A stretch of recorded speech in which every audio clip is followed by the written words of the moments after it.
بسم الله الرحمن الرحيم. اللهم صل على محمد وعلى ال محمد كما صليت على ابراهيم وعلى ال ابراهيم انك حميد مجيد. سبحانك لا علم لنا الا ما علمتنا انك انت العليم الحكيم.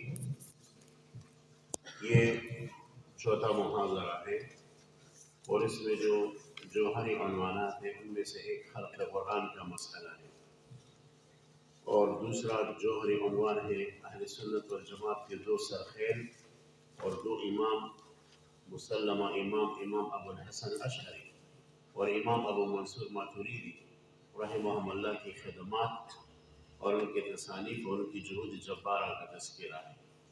اور امام ابو الحسن اشعری پر جو اہل بدعت اعتراضات کرتے ان کی کچھ جامع جوابات اور اہل سنت والجماعت کون ہے اس پر یہاں انشاءاللہ بحث ہوگی. تو محاضرہ بہت اہم عنوانات پر مشتمل ہے.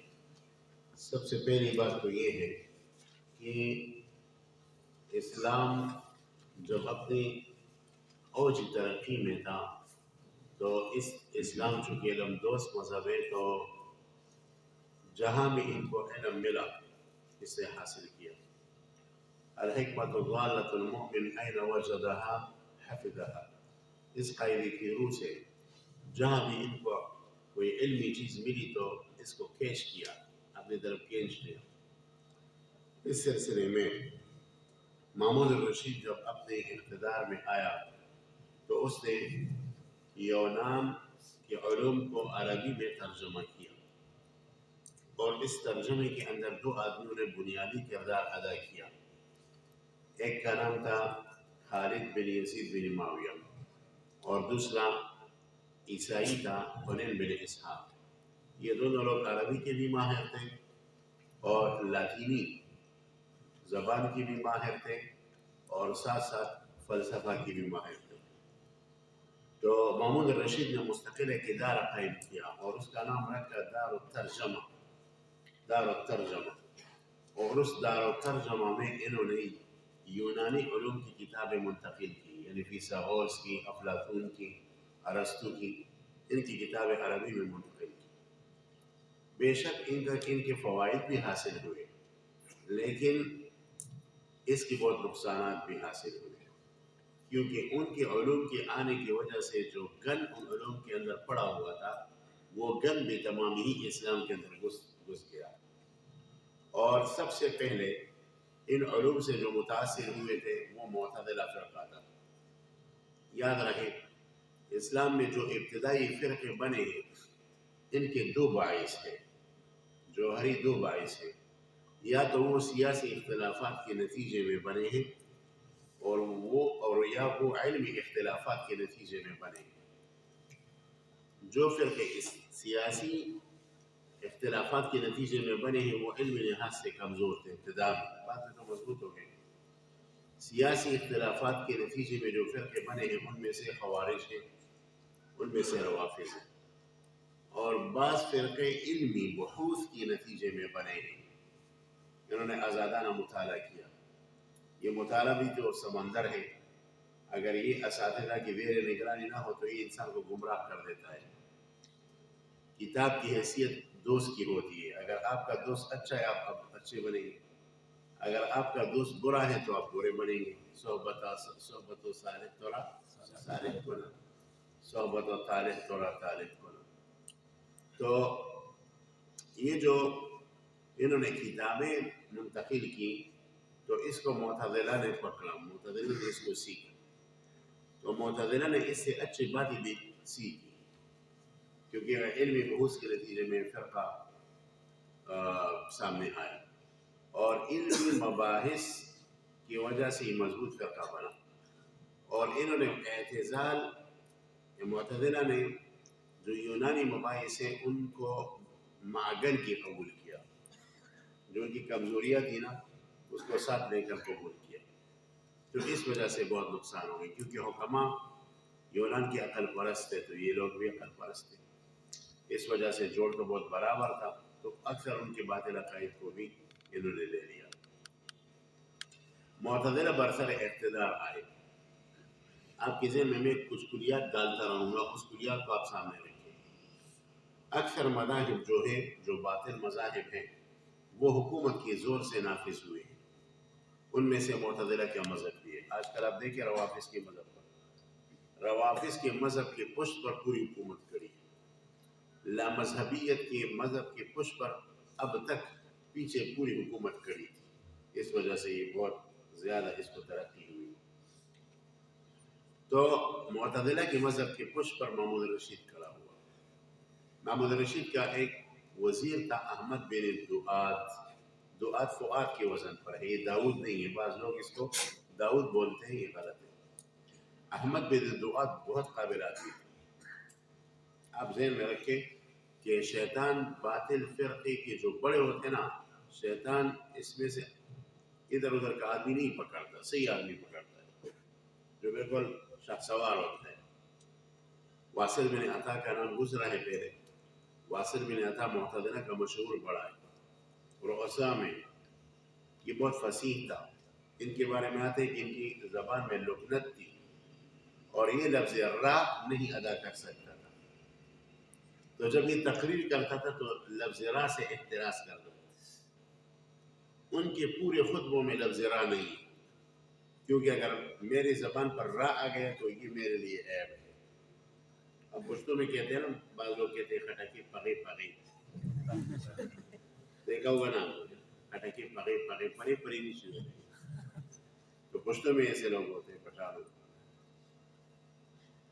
البیان و تبین، امام جاہز کی کتاب ہے، جاہز خود بھی معتزلی ہے۔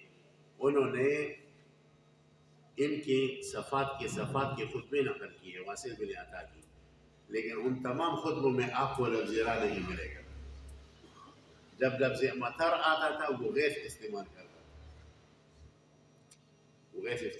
تھا، اور اسی طرح دوسرے الفاظ جہاں اس میں را ہوتا تھا تو وہ لفظ را کے سے اعتراض کرتا تھا۔ تو احمد بن دؤاد جو محمود رشید کا وزیر تھا، وہ بھی اسی صلاحیت کا مالک تھا، بہت زبردست صلاحیت تھی۔ تاریخ ہند کے بہت اوصاف لکھے۔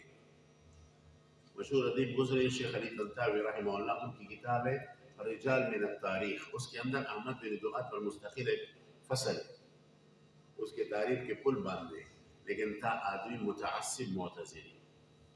اس اعتزال سے انہوں نے محمود رشید کو متاثر کیا، اور محمد رشید خلق قرآن کا قائل ہو گیا، اور یہ سب سلسلہ ان علوم کی وجہ سے در آیا اسلام کے اندر جو یونانی زبان سے عربی کی طرف منتقل ہوئے، فلسفہ، جو نقصانات اس کی بہت سارے ہیں۔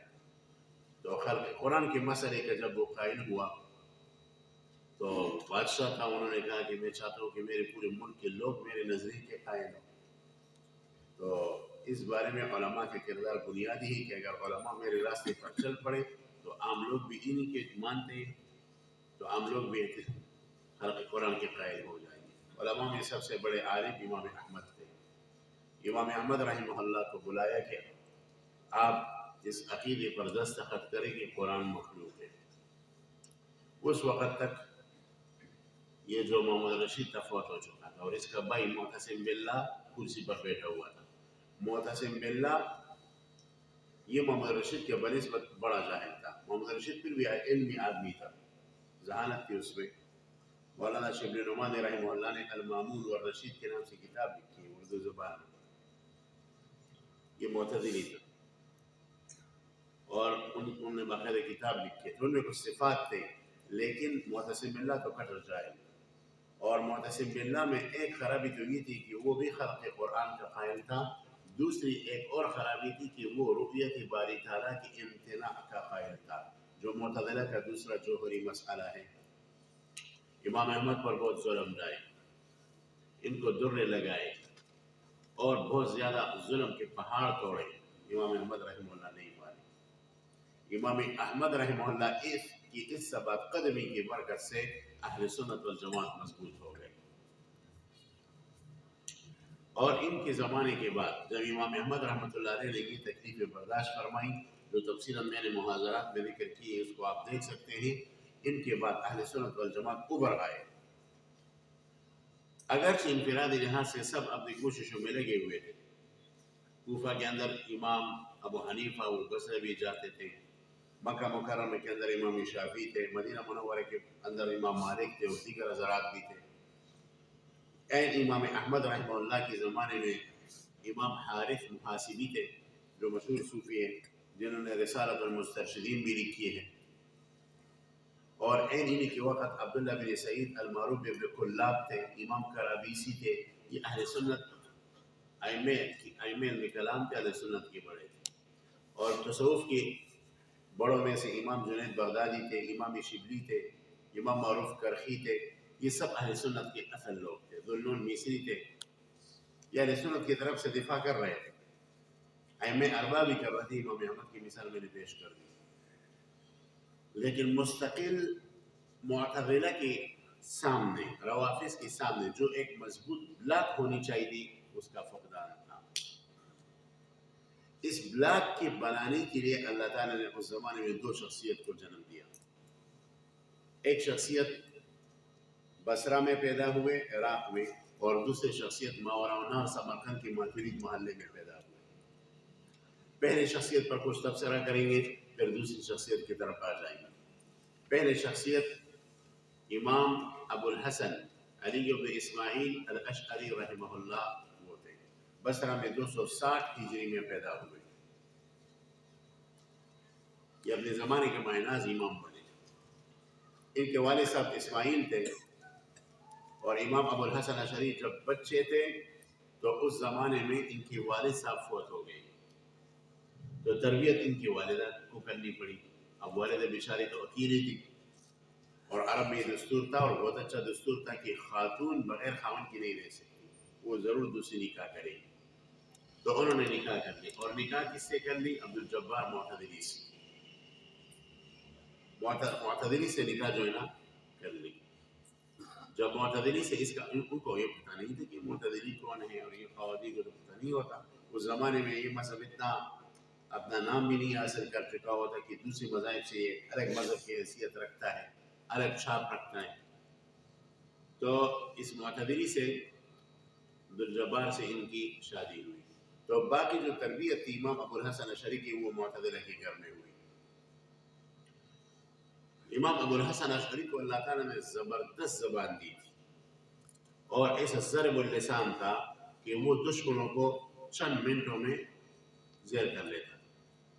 تو جب امام ابو علی الجبائی جو معتزلہ کے امام تھے، ان سے ان کی نکاح ہوا، ان کے والدہ کا، تو یہ ان کی زیر تربیت پڑے۔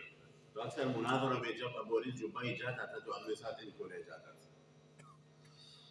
ابو علی الجبائی کا مسئلہ یہ تھا کہ اس کی زبان میں لکنت تھی، اکثر مناظروں میں ہار جاتا تھا بیچارہ۔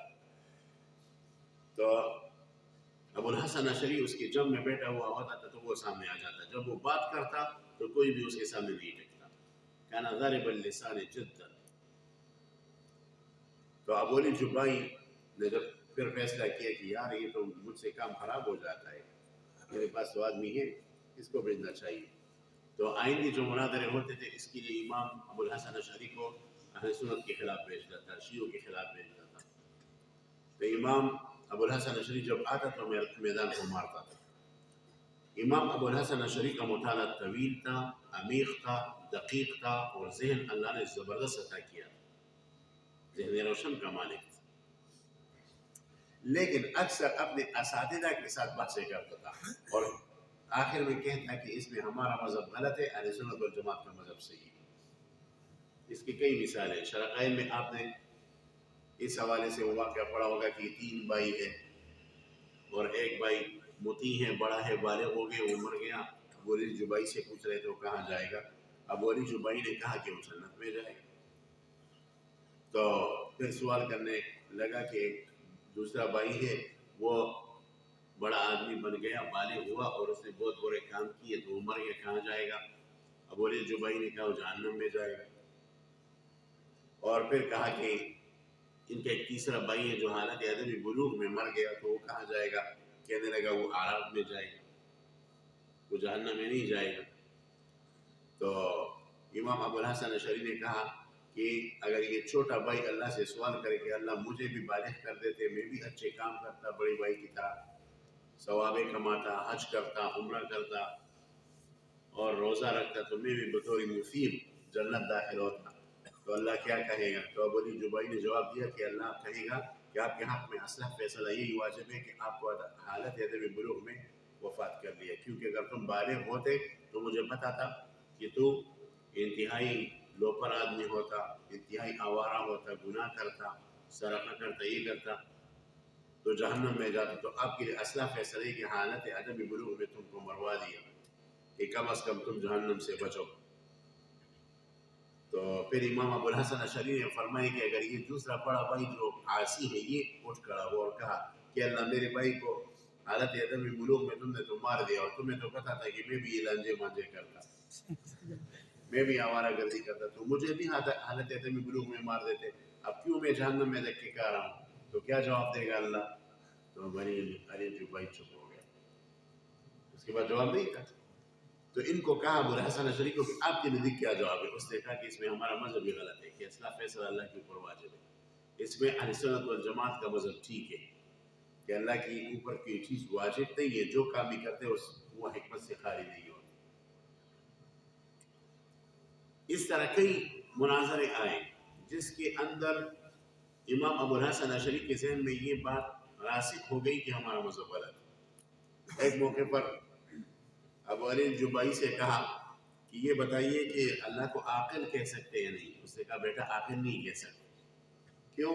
اسے کہ عاقل عقل الدابہ سے نکلا ہے، اور عقل الدابہ اس رسی کو کہتے ہیں جس رسی سے جانور کو باندھا جاتا ہے، تو اس رسی کی وجہ سے وہ جانور دوسرے کے کھیتوں میں نہیں جاتا، نقصان نہیں کرتا، اس وجہ سے۔ تو انہوں نے کہا جواب میں کہ اللہ کے اوپر حکیم کا اطلاق ہو سکتے ہے؟ اس نے کہا ہاں قرآن میں حکیم کا اطلاق ہے۔ تو امام ابو الحسن اشعری نے کہا کہ حکیم بھی حکمت الدابہ سے نکلا ہے، اور حکمت الدابہ بھی اس رسی کو کہا جاتا ہے جس رسی سے جانور کو باندھا جاتا ہے۔ تو جو علت تم نے عقل الدابہ میں کہا وہی علت حکمت الدابہ کے اندر بھی موجود ہے، تو پھر حکیم کا اطلاق بھی ناجائز ہونا چاہیے۔ فما ہوا جواب کا، تو ادھر وہ چھپ ہو گئی۔ تو ان کو کہا کہ آپ کی نزدیک کیا جواب ہے؟ اس نے کہا کہ ہاں اس میں ہمارا مذہب غلط ہے، رسول کا مذہب صحیح ہے۔ رسول کہتے ہیں کہ اللہ تعالیٰ کے اسماء توقیفی ہے، سمیع ہے، جہاں وارد ہے اس کو مانو، جہاں وارد نہیں ہے اس میں سکوت کرو، اگر جس مسئلے میں تفصیل ہے۔ تو جب یہ کہا تو اس سے ابو علی جبائی چپ ہو گئی۔ اس طرح کی درجہ بدرجہ مرحلہ بمرحلہ مختلف اوقات میں ایسے اسباب پیدا ہوئے کہ اللہ رب العزت نے امام ابو الحسن اشعری کو اہل سنت کی طرف راغب کیا۔ پھر بصرہ میں انہوں نے ایک مرتبہ لوگوں سے کہا کہ میں کسی سے ملاقات نہیں کرنا چاہتا، مجھے اکیلا چھوڑ دو، اور یہ 15 دن کے لیے گھر کے اندر بند تھا، 15 دن گھر سے نہیں نکلا، اور ان 15 دنوں میں انہوں نے محاکمہ کیا، مقارنہ کیا اہل سنہ والجماع اور اہل بدعت کے دلائل کے درمیان۔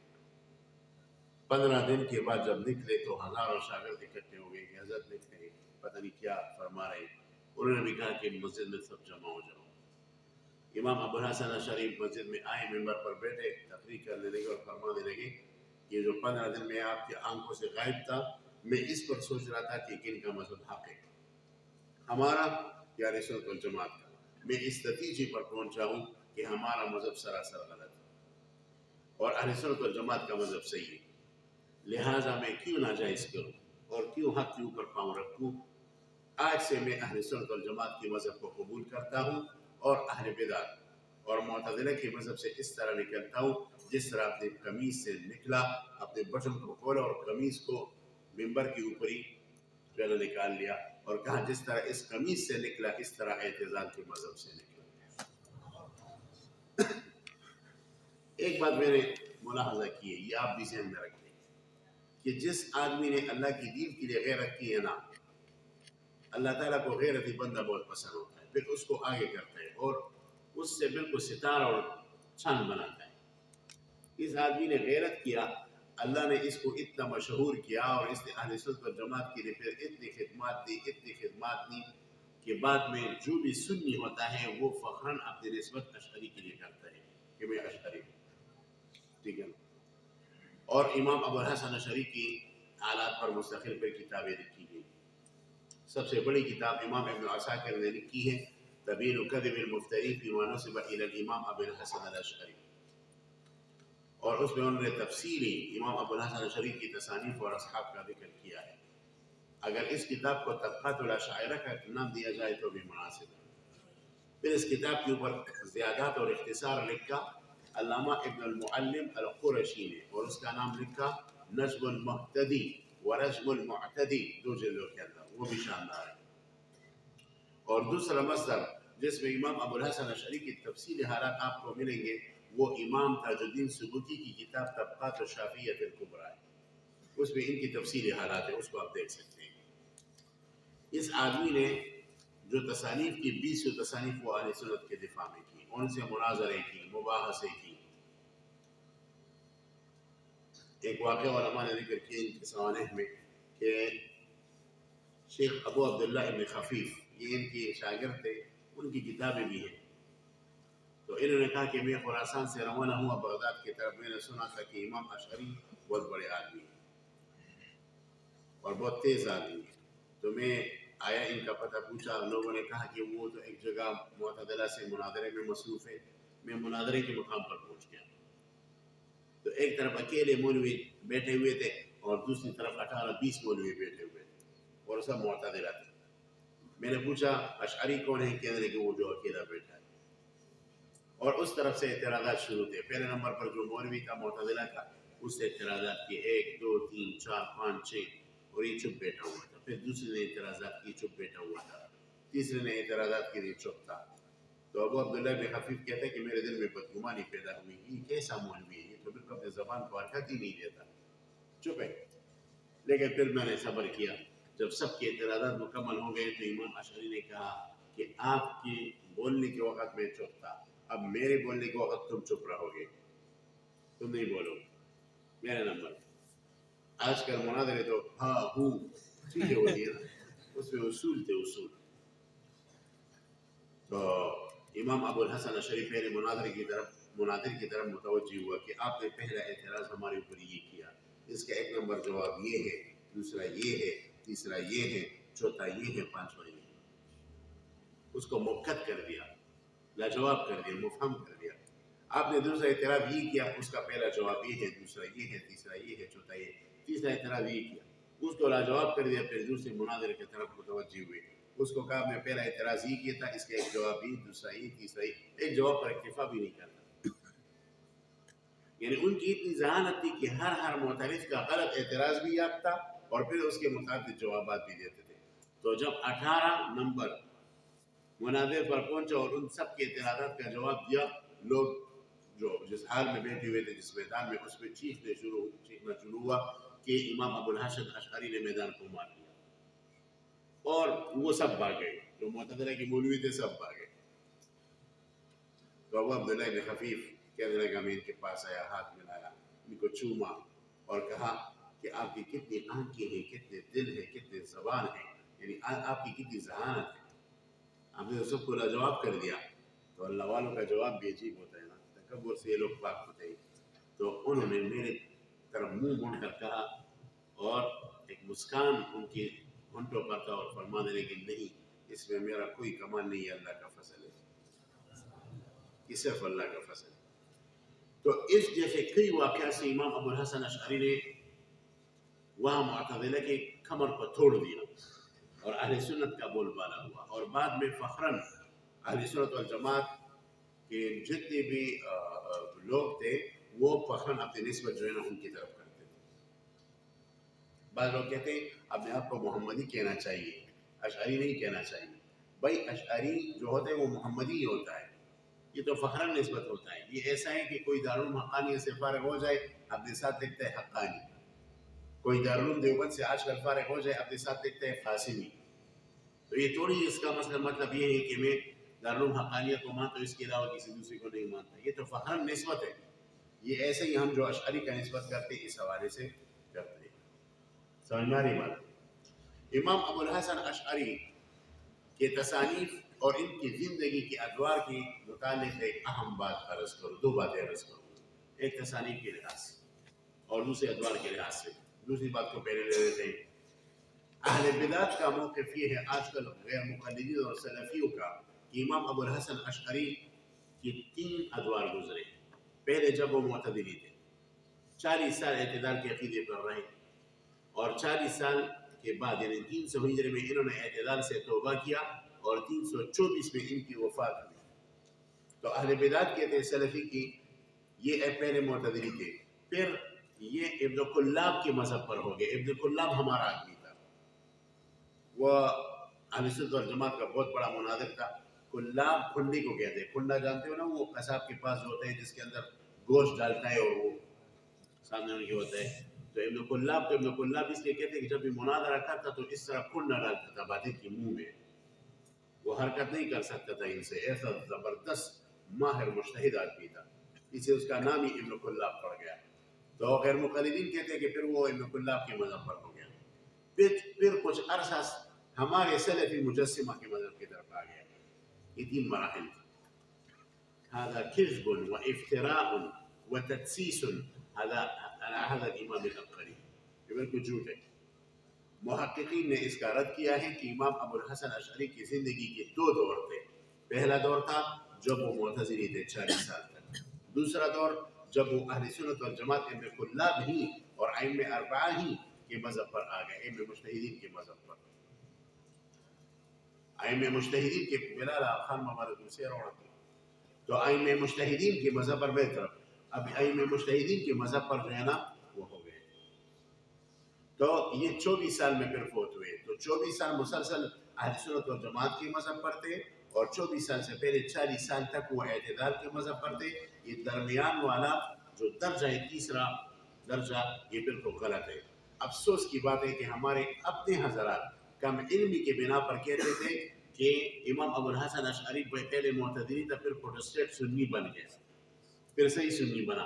هذا كذب وافتراء على هذا الامام. یہ بالکل جھوٹ ہے، سفید جھوٹ ہے اس امام پر، اور اس جھوٹ سے توبہ کرنا چاہیے. ایک بات تو یہ، اور اس کے اوپر دلائل ہے. میں تو یہ صرف عنوانات آپ کو دیتا ہوں، دلائل آپ خود مطالعہ کریں. کچھ حوالے میں نے دیے. دوسری بات امام ابو الحسن اشعری کے تصانیف کے حوالے سے کہ ان کے تصانیف میں اقتحامات ہوئے ہیں، تجسیسات ہوئے ہیں. ان کے تمام تر تصانیف الف سے لے کر یا تک اس ایسی نہیں ہے کہ وہ بالکل محفوظ ہے. اہل بدعت کا یہ بہت پرانا طریقہ ہے کہ وہ اہل حق کی کتابوں میں اپنے باطل عقیدوں کو گھساتے ہیں. اس کی ایک مثال میں آپ کو عرض کروں. شیخ عبد القادر جیلانی رحمۃ اللہ علیہ، ان کی کتابوں میں تجسیسات ہوئے. اب ان کی کتاب چھپی ہے 3 جلدوں میں، غنیۃ الطالبین، اور ان کے اپنے پوتے نے چھاپی ہے. شیخ فاضل جیلانی، میری ابھی ملاقات ہوئی تھی شارجہ کے معرض میں، تو میں نے کہا کہ آپ نے یہ کتاب چھاپی ہے؟ اس نے کہا میری دادا کی کتاب ہے، اور میری دادا کی کتاب کے اندر اقتحامات ہوئے، تجسیسات ہوئے، اور میں نے وہاں تنبیہ بھی کی. واقعی غنیۃ الطالبین میں اس نے وہاں تنبیہ بھی کی کہ میری دادا کی کتاب میں یہاں یہ بات ممکن نہیں ہے. یہ نہ مذہبیوں نے یا حشویہ مجسمہ نے اس کے اندر داخل کیا ہے. تو اس طرح ہوتا رہتا ہے. امام عبد الوہاب شعرانی رحمہ اللہ کا نام آپ نے سنا ہوگا. انہوں نے خود لکھا اپنے سوانح میں کہ میں نے کتاب لکھی مختصر العقائد، طلبہ کو وہ املا کیا. تو کچھ عرصے کے بعد میں کہیں جا رہا تھا دعوت و تبلیغ کے سلسلے میں، تو ایک مسجد میں پہنچا. تو سوچنے لگا کہ کچھ تلاوت وغیرہ کروں، کوئی کتاب مطالعہ کروں. تو مسجد کی کھڑکی کو کھولا، دروازے کو کھولا. جب اس کو کھولا تو اس کے اندر سے میری کتاب نکل آئی، مختصر العقائد عبد الوہاب شعرانی. میں بیٹھا، یہ تو میری کتاب ہے. اس زمانے میں نقل در نقل چلتا تھا نا. تو میں نے جب اس کو کھولا تو میری زمین سے پاؤں نکل گیا، میرے پاؤں سے زمین نکل گیا. اس میں ایسی باتیں تھی کہ میں نے کی نہیں تھی، سب جھوٹ تھا. میں نے کہا یہ بات تو میں نے نہیں کی، طرح باقی کہاں سے آ گئی میری کتاب میں. اور جب دوسری صفحات کا تصفح کیا تو اکثر اس میں مجسمہ نے اپنے باتیں داخل کیے تھے. تو مجھے بہت افسوس ہوا. میں وہیں سے الٹے پاؤں اپنے مسجد میں آیا، طلبا کو بلایا کہ بھائی میں نے جو کتاب آپ کو املا کرائی تھی مختصر العقائد وہ منسوخ ہے، دوبارہ اس کو املا کراتا ہوں. تو دوبارہ میں نے اس کو املا کیا مختصر العقائد کو، پھر اس کے اوپر شرح بھی لکھی، فرائض القواعد فی شرح مختصر العقائد. وہ شرح دارالفتح اردن سے چھپی ہے، آج کل ملتی ہے. تو اقتحامات ہوتے رہتے ہیں. لہٰذا امام ابو الحسن اشعری کی کتابوں میں یہی قصہ ہوا ہے. مثلا ان کی کتاب الابانہ لاصول الدیانہ، تو اس کتاب میں باقاعدہ مجسمہ نے اقتحامات کی ہے. علامہ کوثری کی یہ بات ہے. اور ابھی حال ہی میں ایک کتاب چھپی ہے شیخ وحدی سلیمان غوجی کی، اور اس کتاب کا نام ہے کہ کلمۃ علمیۃ فی نسبت کتاب الابانہ جمیعہ الی الامام ابو الحسن الاشعری. اور اس کتاب کے اندر شیخ وحدی سلیمان غوجی نے دلائل سے ثابت کیا ہے کہ یہ باتیں امام ابو الحسن اشعری کی بالکل نہیں ہے. مثلا الابانہ کے اندر ایک قول یہ لکھا گیا ہے کہ امام ابو حنیفہ خلق قرآن کے قائل تھے، حالانکہ امام ابو حنیفہ رحمۃ اللہ علیہ تو خلق قرآن کے سب سے زیادہ مخالف تھے.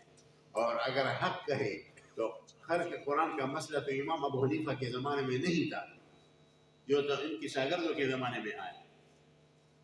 سب یاری بات ہے، کیونکہ امام ابو حنیفہ رحمہ اللہ کی وفات 150 ہجری میں ہوئی اور امام احمد کی وفات 241 ہجری میں ہوئی. 90 سال کا فرق تھا. تو یہ معاملہ تو بعد میں نکل آیا.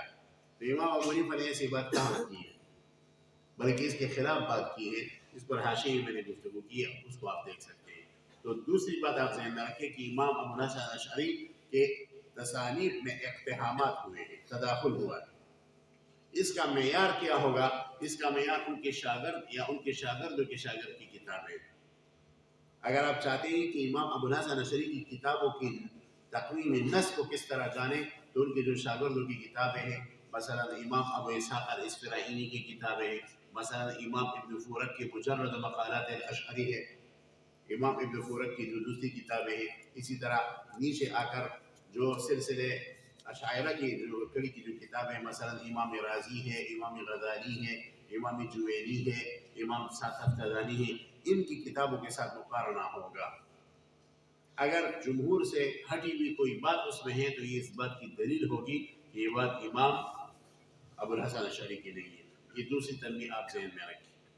بہرحال اس آدمی نے اپنا جو عبقری کام کیا تو 324 ہجری میں یہ سورج ڈوب گیا اور ایک عبقری انداز سے ڈوب گیا اور اس نے ایک تاریخ چھوڑا. دوسرا امام جو انہی کے زمانے میں تھا اور ماوراء النہر میں پیدا ہوا، اور ان کا نام ہے امام الہدیٰ ابو منصور الماتوریدی، علی بن محمود ابو منصور الماتوریدی رحمہ اللہ. اس وقت ازبکستان کی کا جو علاقہ ہے شہر سمرقند کے اندر ماتورید ہے. ہم نے کتابوں میں محلہ دیکھا ہے، اب یہ شہر ماتورید یا محلہ ہے؟ ماتورید محلہ ہے نا. تو محلہ وہاں کی جو ساتھی بیٹے ان کو خوب معلوم ہے. تو محلہ جو ہے ماتورید، اس میں امام ابو منصور ماتوریدی پیدا ہوئے. کب پیدا ہوئے؟ تو تحقیقاً یہ نہیں کہا جا سکتا کہ امام ابو منصور ماتوریدی فلاں تاریخ کو پیدا ہوئے. اس کی وجہ یہ ہے کہ ماوراء النہر کے اکثر تواریخ اور کتابیں تاتاریوں نے غلط کر دی. وہاں کی حالات پر ایک کتاب لکھی گئی ہے اور لکھی امام عمر نصفی نے، جس سے العقائد النصفیہ کتاب لکھی ہے، اور اس کا نام ہے القند فی ذکر علماء سمرقند. لیکن یہ کتاب حرف العین سے شروع ہے، پہلے اس کا مخطوطہ نہیں مل رہا. بہرحال تو اس میں بھی اس طرح کچھ حالات نہیں ہیں. عجیب بات یہ ہے کہ امام ابو منصور الماتوریدی اتنے بڑے عبقری شخصیت ہے، ان کی تفصیل حالات نہیں مل رہے. بلکہ آپ کو اس سے عجیب بات بتاؤں کہ تراجم کی کتابوں میں تو ان کے حالات 1-2 لکیر سے زیادہ نہیں ہے. امام النسفی مقبول بن میمون النسفی ابو المعین النسفی، ان کی کتاب تبصرۃ الادلہ، اس میں سب سے زیادہ تذکرہ ہے، تقریباً آدھا صفحہ یا 1 صفحہ تذکرہ ہے. سب سے بڑا مصدر جو بعد کے لوگ ہیں ان کا تبصرۃ الادلہ ہے امام ابو منصور ماتوریدی کے حالات کے حوالے سے. حالانکہ ابو منصور ماتوریدی کے حالات پر مستقل کتابیں ہونی چاہیے. ابھی اردن میں ایک فاضل ہے، اس نے کتاب لکھی المسلک المنصور فی سیرت ابی منصور الماتوریدی. وہ کتاب ابھی چھپی ہے، اور اس بیچارے نے جو جہود ذکر کیے مقدمے کے، میں نے ادھر کتاب دیکھا، ادھر کتاب، وہاں سے ایک لکیر لیا، اس کتاب سے ایک لکیر لیا، اس کتاب سے ایک لکیر لیا، ان سب لکیروں کو جوڑ کر المسلک المنصور کتاب لکھی. المسلک المنصور فی سیرت ابی منصور الماتریدی، اور یہ کتاب تقریباً 200 صفحات کے اندر ہے، میرے پاس ہے، اردن سے ہی چھپی ہے۔ تو عجیب بات یہ ہے کہ امام ابو الحسن، امام ابو منصور ماتریدی کی حالات تفصیل سے نہیں ملتے۔ امام ابو منصور ماتریدی کی پیدائش کب ہوئی یہ تک معلوم نہیں، لیکن ہم تخمیناً کہتے ہیں کہ ان کے ایک استاد ابو مقاتل 248 ہجری میں فوت ہوئے، 248 ہجری۔ تو ان سے اگر کم عمری میں انہوں نے استفادہ کیا ہوگا تو کم از کم ان کے اوپر 10 سال، ان کے لیے 10 سال لے لیجئے۔ تو جب 10 سال کے تھے 248 ہجری میں ان کی استاذ ابو مقاتل فوت ہوئے، تو 10 سال کی طرف سے ریورس آ جائیے تو تخمیناً آپ کہہ سکتے ہیں کہ 238 میں ان کی پیدائش ہوئی، اور وفات کے بارے میں پھر اکثر محققین کا خیال یہ ہے کہ 333 ہجری میں فوت ہو گئے۔ تو یہ امام ابو الحسن اشعری کے معاصر تھے بالکل، وہ بصرہ میں تھے اور یہ ماوراء النہر میں تھے، اور دونوں نے صحابہ کرام اور سلف صالحین کی کتابوں کو اپنی عصری علم کلام کے انداز میں مدون کیا۔ چنانچہ امام ابو الحسن اشعری نے عصری انداز میں کتابیں لکھی اور انہی صحابہ کے اصول کو لیا اور عصری علم کلام میں پیش کیا۔ اور اسی طرح امام ابو منصور ماتریدی نے جو ہے نا عصری علم کلام کے اندر اس کو تدوین کیا، پرانے ائمہ کی عقائد کو۔ لیکن افسوس کی بات ہے کہ ان حضرات کی کتابیں ہم تک سب کی سب نہیں پہنچی، خارخاری پہنچی۔ امام ابو الحسن اشعری کی بھی بعض کتابیں پہنچی ہیں، امام ابو منصور ماتریدی کی بھی بعض کتابیں پہنچی ہیں، دونوں نے قرآن کی تفسیر لکھی ہے۔ یہ ہماری خوش قسمتی ہے کہ امام ابو منصور الماتریدی کی تفسیر تاویلات و اہل سنہ ہم تک پہنچی ہے۔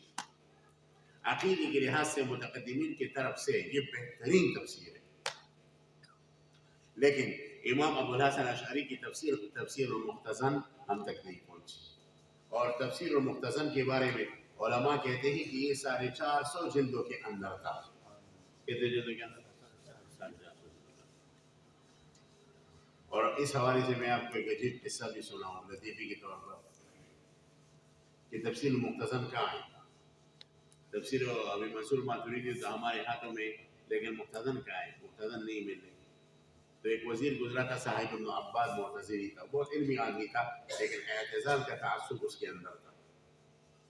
اس کو معلوم تھا کہ تفسیر المختزن یہ بغداد کے کتب خانے میں پڑا ہوا ہے 450 جلدوں میں، اور اس کو یہ بھی معلوم تھا کہ اگر یہ تفسیر لوگوں کے ہاتھوں کو لگا تو ہماری خیر نہیں ہے۔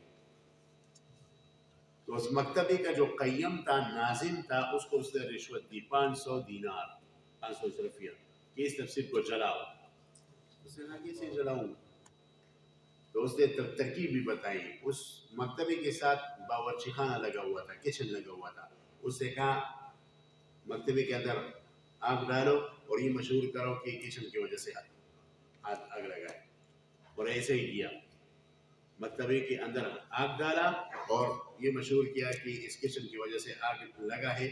وہ پورا مکتبہ سلجھ گیا، وہ پورا مکتبہ جل گیا، اس کے اندر تفسیر المختزن بھی جل گیا۔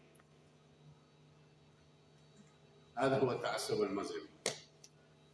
اگر یہ تفسیر اس وقت ہمارے میں ہاتھوں میں تھی تو یہ ایک بہت بڑا گنجینہ تھا، علم کلام کا ایک بہت بڑا خزانہ ہوتا۔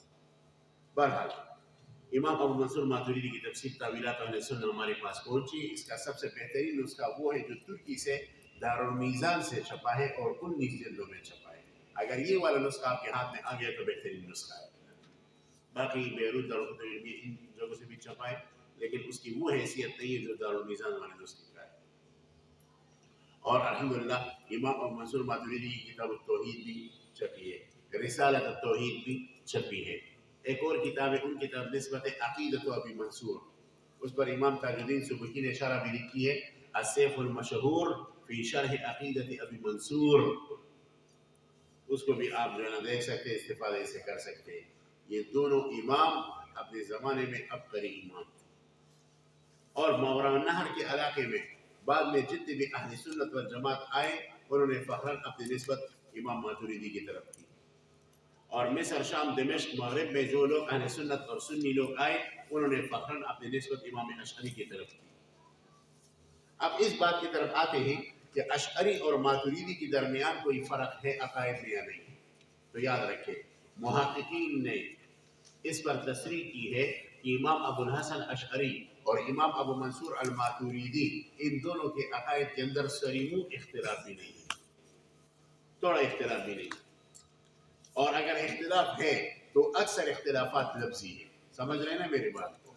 اکثر اختلافات لفظی ہے، یا لفظی ہے مشابہ بمعنوی ہے، یا لفظی ہے مشابہ بمعنوی ہے.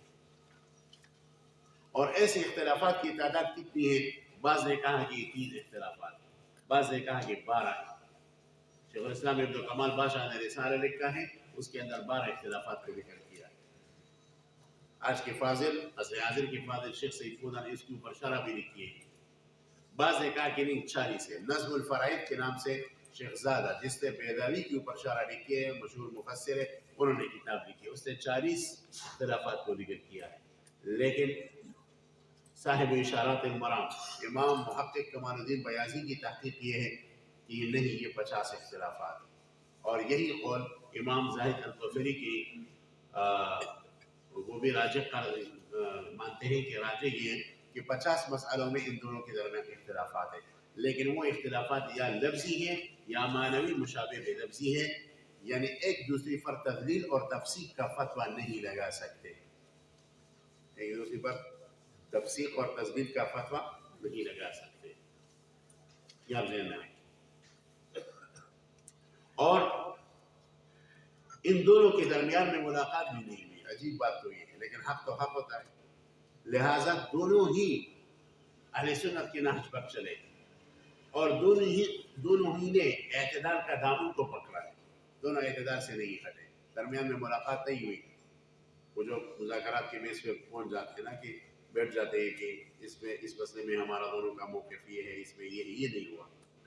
دونوں کی ملاقات ثابت نہیں ہے، لیکن الحمدللہ دونوں کے درمیان جوہری مسائل میں اختلافات نہیں ہیں. چنانچہ امام تاج الدین سبکی اپنے مائناز کتاب معید النعم و مبید النقم میں لکھتے ہیں کہ مذاہب اربعہ عقیدے میں کید واحدۃ ہیں، ایک ہاتھ کی طرح ہے، اور ان کے درمیان سریمو اختلاف بھی نہیں ہے، الا یہ کہ شوافع میں کچھ ایک شرذم قلیلہ معتزلہ کی طرف چلا گیا، الا یہ کہ حنابلہ میں ایک شرذم قلیلہ مجسمہ کی طرف چلا گیا، باقی سب متفق ہیں.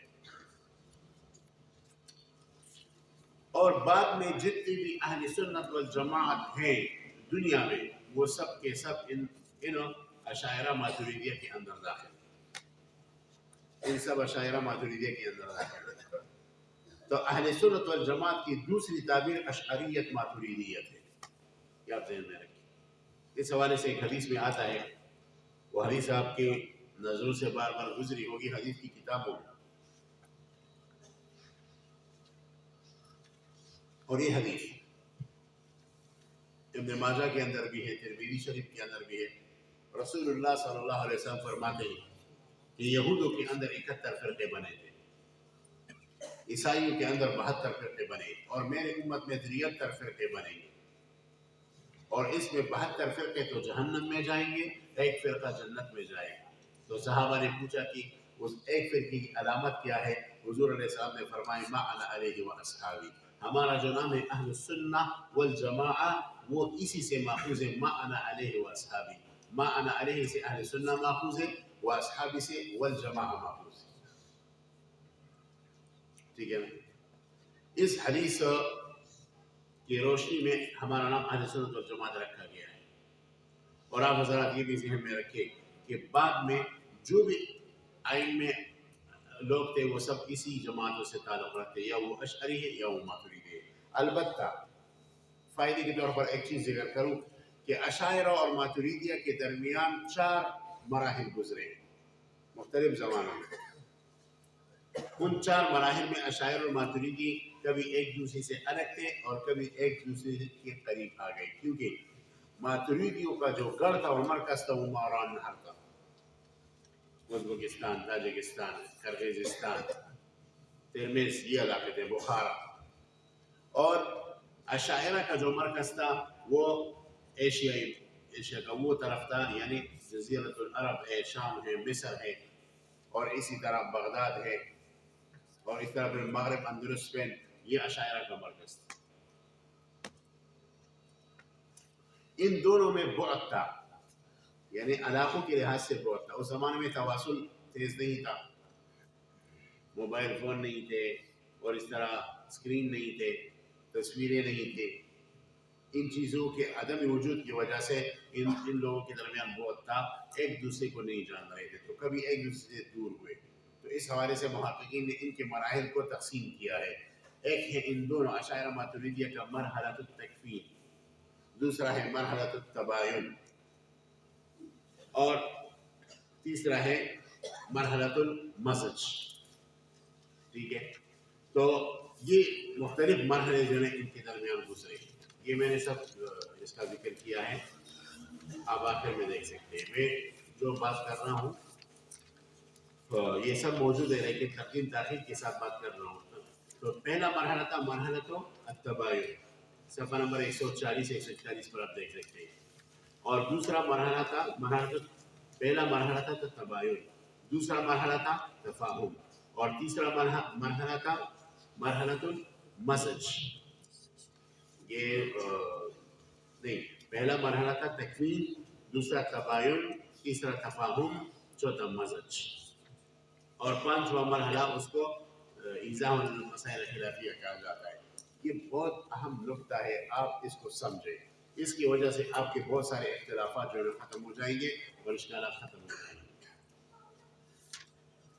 دیکھیں، مرحلۃ التکوین وہ ہے جب سے امام ابو الحسن اشعری عراق کے اندر ابھرے اور ان کا مذہب تھوڑا بہت مشہور ہوا، مسلک تفصیلات ان کی بہت تھوڑی بہت مشہور ہوئی. یہ 300 سے لے کر 450 تک دور تھا. اور ادھر ماوراء النہر میں امام ابو منصور ماتریدی نے ماتریدیہ کے مذہب کو مکون کیا، بنایا. یہ بھی 300 ہجری سے لے کر 450 تک تھے. یہ جو مرحلہ تھا تکوین تھا. دوسرا مرحلہ تباین کا تھا، 450 سے 600 تک، 150 سال. یہ جو 450 سے 600 سال تک جو مرحلہ تھا یہ مرحلہ التباین تھا. اور مرحلہ التباین کا معنی یہ ہے کہ اشاعرہ ماتریدیہ سے بے خبر تھے اور ماتریدیہ اشاعرہ سے بے خبر تھے. تو یہ جو مرحلہ التباین ہے دوسرا، اس میں ایک دوسرے کے خلاف بولے. اشاعرہ نے ماتریدیہ کے خلاف بولا اور ماتریدیہ تو اشاعرہ کے خلاف خوب بولے. مرحلہ التباین کے وقت میں جو کتابیں ہیں ماتریدیہ کی طرف سے، اکثر اس میں آپ کو یہ قول ملے گا، قال اہل سنہ کذا الماتریدیہ، وقال المعتزلہ والاشاعرہ کذا، وقال الروافض والاشاعرہ کذا. تو اشاعرہ کو باقاعدہ معتزلہ کے کاتے میں ڈالا ہے، اشاعرہ کو باقاعدہ روافض کی کاتے میں ڈالا ہے. یہ 450 سے 600 ہجری کے لگ بھگ جو مرحلہ ہے یہ مرحلہ التباین تھا. اور اس کی اسباب کیا تھی؟ اسباب اس کی یہ تھی کہ مصر، شام اور اسی طرح بغداد، اس میں اہل سنت کے خلاف ایک زبردست پروپیگنڈا ہو رہا تھا. تو وہاں سے جو خبریں آتی تھی ماوراء النہر، ازبکستان، ان ملکوں میں، تو اس میں اتنی گڑبڑ ہو گئی ہوتی کہ یہاں کے علماء کو یہ پیش کیا جاتا ہے کہ اشاعرہ بھی معتزلہ کی طرح عقل پرست ہے اور وہ بھی اہل سنت کے خلاف ہے، اور ان کے جو نظریات آتے تھے وہ بھی الٹ پلٹ کر آتے تھے. یہ ایسا ہی ہے کہ جیسے علامہ کشمیری فرماتے ہیں کہ امام بخاری احناف کے مذہب سے بے خبر تھے. تو اکثر امام بخاری جب کہتے ہیں قال بعض الناس اور قال بعض الناس میں وہ امام ابو حنیفہ پر رد کرتے ہیں، حالانکہ قال بعض الناس کے اندر جو مسئلہ ہوتا ہے وہ امام ابو حنیفہ کا نہیں ہوتا یا اس کی تفہیم امام بخاری کو نہیں ہوتی.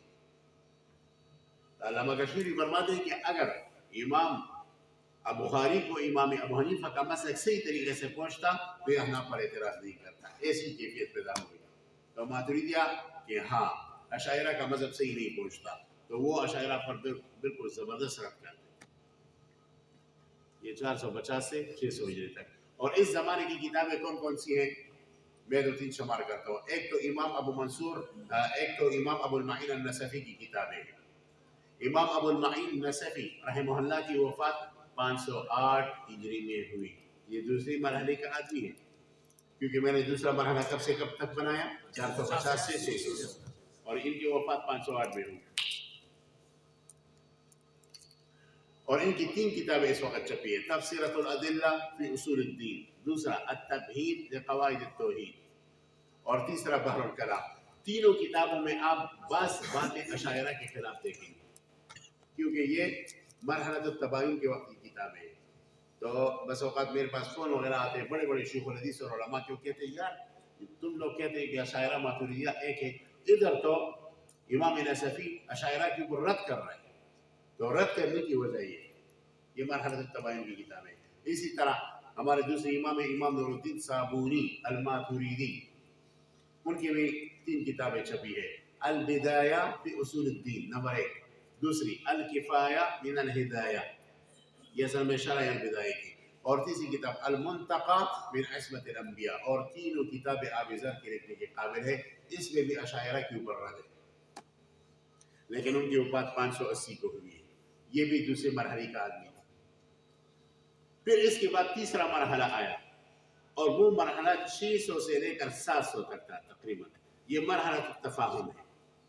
مرحلۃ التفاہم اس میں پھر ماتریدیہ نے اشاعرہ کے آراء کو لیا اور سمجھ گئے بھائی یہ اشاعرہ تو ہمارے لوگ ہیں. اشاعرہ نے کہا کہ ماتریدیہ تو ہمارے لوگ ہیں, ہم تو اپنے ہیں. یہ درمیان میں تو ویسی دشمنی گھسائی. اس زمانے کی کتابوں کو آپ اٹھا کر دیکھیے تو اس میں تفاہم ہے. مثلا اس زمانے میں حافظ الدین امام ابو البرکات النصفی رحمہ اللہ صاحب کنز الدقائق, ان کی کتاب عقیدہ کے اندر عمدۃ العقائد. پھر انہوں نے خود اس کی اشارہ لکھی ہے الاعتماد فی الاعتقاد. اس کے اندر اشاعرہ کے خلاف باتیں نہیں بلکہ ان کے تائید میں باتیں. اور ان کی وفات 710 ہجری میں ہوئی. کون سی ہجری میں؟ 710 میں. تو یہ مرحلۃ التفاہم کے دور کے ہیں. یہ 700 ہجری تک تھا. 700 ہجری کے بعد اشاعرہ اور ماتریدی اتنے قریب آ گئے کہ اس کو مرحلۃ المزج کہا جاتا ہے. 700 ہجری سے لے کر تقریباً 1000 ہجری تک یہ مرحلۃ المزج. اس میں یہ اتنے ممزوج ہو گئے کہ اس زمانے میں اکثر متن ماتریدی کا ہوتا شرح اشعری کا, اکثر متن اشعری کا ہوتا شرح ماتریدی کا ہوتا. امام اوشی رحمہ اللہ جو مشہور شخصیت ہے انہوں نے منظومہ لکھا بدء الامانی. اس کے اوپر اکثر جو شروحات لکھے ہیں یہ خود تو ماتریدی تھا صاحب بدء الامانی علامہ سراج الدین اوشی, لیکن شارحین اکثر اشعری ہیں, اکثر اشعری. مثلا علامہ بدر الدین ابن جمعہ نے اس کے اوپر شرح لکھی ہے. دوسرے کئی حضرات نے اس کے اوپر شرح لکھی ہے, وہ اکثر اشاعرہ ہیں. تو اہل سنت کی ایک مکتب فکر کی کتاب کو متن بنانا اور دوسرے مکتب فکر کا اس کے اوپر شرح لکھنا یہ اس بات کی دلیل ہے کہ ممزوج ہو گئے, ایک دوسرے کے ساتھ خلط ملط ہو گئے. امام تاج الدین سبکی رحمہ اللہ 7ویں صدی کی بات کے ہیں. انہوں نے شرح لکھی السیف المشہور. کس کی عقیدے پر؟ امام ابو منصور ماتریدی کے عقیدے پر. السیف المشہور علی عقیدت ابی منصور. آسان مثال العقائد النصفیہ یہ کس طریقے امام ابو حفص عمر نصفی الماتریدی نے, اور اس کی شرح کس نے لکھی ہے؟ امام سعد الدین تفتازانی نے, اور تفتازانی کٹر اشعری ہیں. وہ عموم ماتریدی نہیں ہے, کٹر اشعری. تو متن ماتریدی کا اور شرح اشعری کا ہے. اس وجہ سے یہ دونوں خدمت ہو گئے. اور پھر 10ویں صدی کے بعد الی یومنا ھذا 2 سلسلے ایک ساتھ چلتے رہے. ایک سلسلہ المزج اور دوسرا سلسلہ ایضاح المسائل الخلافیہ. تو 10ویں صدی کے بعد اکثر جو کتابیں لکھی گئی ہے وہ اس موضوع پر لکھی گئی ہے کہ نہیں اشاعرہ کا بعض مسئلے میں موقف مختلف ہے ماتریدیہ سے, لیکن وہ ایسے اختلافی مواقف ہے کہ ایک دوسری پر کفر کا فتویٰ نہیں لگا سکتے اور نہ تفسیر کا فتویٰ لگا سکتے ہیں. اور یہ ایسا اختلاف ہے جو صحابہ کے درمیان میں بھی ہوتا تھا. مثلا اس کی ایک مثال میں عرض کر لوں کہ حضور صلی اللہ علیہ وسلم جب معراج پر تشریف لے گئے تو اللہ تعالیٰ سے تو بات ہوئی تھی, ہم کلام ہوئے تھے, تو کیا اللہ کی زیارت کی تھی یا نہیں کی تھی؟ تو سیدتنا حضرت عائشہ رضی اللہ تعالی عنہ ان کی رائے یہ ہے کہ زیارت نہیں ہوئی, رؤیت نہیں ہوئی. عبداللہ بن عباس رضی اللہ تعالیٰ عنہما کی رائے یہ ہے کہ زیارت ہوئی تھی. اب اگر آپ حضرت عائشہ کی رائے کو لیں تو بھی ٹھیک ہے, حضرت عبداللہ بن عباس کی رائے کو لیں تو بھی ٹھیک ہے. تو اشاعرہ ماتریدیہ کے اختلاف اس طرح بن گئے. سمجھ گیا نا؟ اسی وجہ سے حضرات علماء دیوبند جو ایک حق جماعت ہیں ہندوستان اور پاکستان ان ملکوں میں برصغیر میں، اور ان کے بڑوں نے یہ باقاعدہ لکھی ہے کہ ہم اشعریت پسند ماتریدی ہے، ہم اشعریت پسند ماتریدی۔ چنانچہ ہمارے اکابر میں حکیم الاسلام حضرت مولانا قاری طیب رحمۃ اللہ علیہ جو دیوبند کے تقریباً 50 سال محتمم رہ چکے ہیں، اور دیوبند کا مزاج ان کے ہر رگ میں موجود تھا، ان کی آخری کتاب تھی علماء دیوبند کا دینی رخ اور مسلکی مزاج، اس کو آپ دیکھیں، اس میں انہوں نے لکھا ہے کہ علماء دیوبند اشعریت پسند ماتریدی، اور اللہ تعالیٰ وفاق والوں کو جزائے خیر دے کہ انہوں نے اس کتاب کو داخل نصاب کر دیا۔ موقوف علیہ میں انشاءاللہ آئندہ سال یہ پڑھائی جائے گی، اور نہیں سادسانہ شرقائد کے ساتھ اس کو داخل نصاب کیا، اور میں نے الحمدللہ اپنے مدرسے میں اپنی ذمہ لی اور بڑے مزے لے کر اس کو پڑھوں گا انشاءاللہ، اور طلبہ کو پڑھاؤں گا، اور یہ کتاب پڑھنی چاہیے۔ ہم طالب علمی کے زمانے سے اپنے اساتذہ سے سنتے تھے کہ تم لوگوں کو قاری طیب صاحب کی کتاب پڑھنی چاہیے، بہترین کتاب، اس کا عربی میں ترجمہ بھی ہوا ہے، مولانا نور عالم الخلیل الامینی نے اس کا عربی میں ترجمہ بھی کیا ہے، تو یہ اردو میں جو ہے یہ اردو والا نسخہ سادسہ میں شرقائد کے ساتھ داخل نصاب بھی ہو گیا ہے، اس میں باقاعدہ لکھا ہے۔ اور اسی طرح قاری طیب رحمۃ اللہ علیہ نے تو ایک اور جگہ صاف لکھا ہے کہ علماء دیوبند جو ہے وہ باقاعدہ اشعری بھی ہیں اور ماتریدی بھی ہیں، اسے صاف لکھا ہے۔ تو یہ چیز آپ حضرات کے ذہن میں رہے۔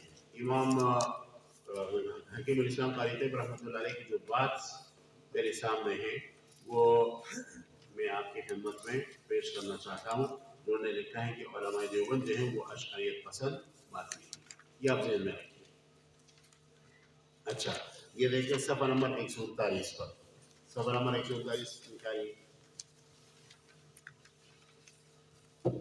دیکھیں اسی طرح ایک دوسری جگہ فرماتے ہیں قاری طیب صاحب، اسی طرح ایک دوسری جگہ فرماتے ہیں اگر اصطلاحی الفاظ میں لایا جائے تو اس کا خلاصہ یہ ہے کہ دارالعلوم یعنی دارالعلوم دیوبند، دارالعلوم دیناً مسلم، فرقتاً اہل سنت والجماعت، مذہباً حنفی، مشرباً صوفی، کلاماً اشعری، سلوکاً چشتی، بلکہ جامع سلاسل، فکراً ولی اللہی، اصولاً قاسمی، فروعاً رشیدی، اور نسبتاً دیوبندی۔ ان الفاظ یہ ایسے سنہری الفاظ ہیں، ہمارے یہاں دارالعلوم درشک میں دارالحدیث کے اندر یہ الفاظ ہم نے باقاعدہ لکھے ہیں اور اوپر امیزان کی، تاکہ ہر طالب علم کا اس پر نظر پڑے۔ اچھا یہ بات آپ ذہن میں رکھیں کہ بس اوقات ہم کہتے ہیں قالت الاشاعرہ، تو جب قالت الاشاعرہ کہا جائے اس کے اندر ماتریدی اشاعرہ درج ہوتے ہیں، کیونکہ یہ لفظ قالت الاشاعرہ یہ اصل میں معتزلہ کے مقابلے میں آتا ہے۔ ہاں البتہ قالت الاشعریہ کہا جائے تو پھر اس میں ماتریدیہ درج نہیں، لیکن یہ قاعدہ اغلبی ہے، کبھی کبھی قالت الاشعریہ کے اندر بھی ماتریدی درج ہوتے ہیں۔ خلاصہ یہ ہے کہ اشاعرہ اور ماتریدیہ میں فرق نہیں ہے۔ ایک اور چیز کی اس زمانے کے حالات کے تناظر میں تنبیہ کرتا چلو، بس ہمارے ساتھی ہیں بہت اچھی ان کی جہود ہے، اور ان کا مزاج یہ ہے کہ وہ یہ کہیں کہ ہم ماتریدی اشعری نہیں ہیں، یہ کہنا انتہائی خطرناک ہے۔ یعنی اگر دلائل کی روح سے وہ کہیں کہ ہم ماتریدی وہ تو بات ثابت کر لیں گے، لیکن اس وقت اشاعرہ ماتریدیہ کو اہل کفر اہل بدعت کے خلاف ایک بلاک باندھنا چاہیے، ایک بلاک۔ تو اپنے آپ کو اشعری ماتریدی دونوں کہے، یہ کہیں کہ میں تو ماتریدی ہوں اشعری نہیں ہوں، میں اشعری ہوں ماتریدی نہیں ہوں، اس وقت کے حالات کے تناظر میں یہ بات کرنا خطرناک ہے۔ اور وہ یہ ایسی بات ہے کہ جیسے شاہ ولی اللہ رحمہ اللہ نے ایک جگہ لکھا ہے کہ مذاہب اربعہ حق ہے، لیکن ہندوستان میں امام ابو حنیفہ کی مدد کی اتباع ہے۔ اگر دوسرے ملک سے کوئی آدمی آئے اور وہ شافعی مذہب کی ترویج کرنا چاہے تو فی نفسی تو ٹھیک کر رہا ہے، لیکن اس کو منع کیا جائے گا، کیونکہ اس کی اس محنت کی وجہ سے فتنہ کھڑا ہو۔ جو بعض لوگ رٹ لگاتے ہیں کہ میں اشعری ہوں ماتریدی نہیں ہوں، یہ غلط ہے، یا ماتریدی ہوں ماتریدی اشعری، یہ غلط ہے، اس وقت ایک بلاک بناؤ، اشعری ماتریدیوں کو متفق کرو. اور یہی ہمارے علماء دیوبند کی ایک زبردست بصیرت تھی کہ انہوں نے لکھا ہے کہ ہم اشعریت پسند ماتریدی. تو علماء دیوبند ان سے کوئی الگ فرقہ نہیں، علماء دیوبند حزب نہیں. اس تناظر میں آپ کی خدمت میں علماء دیوبند کا تھوڑا تعارف بھی کرو کہ علماء دیوبند کون ہے.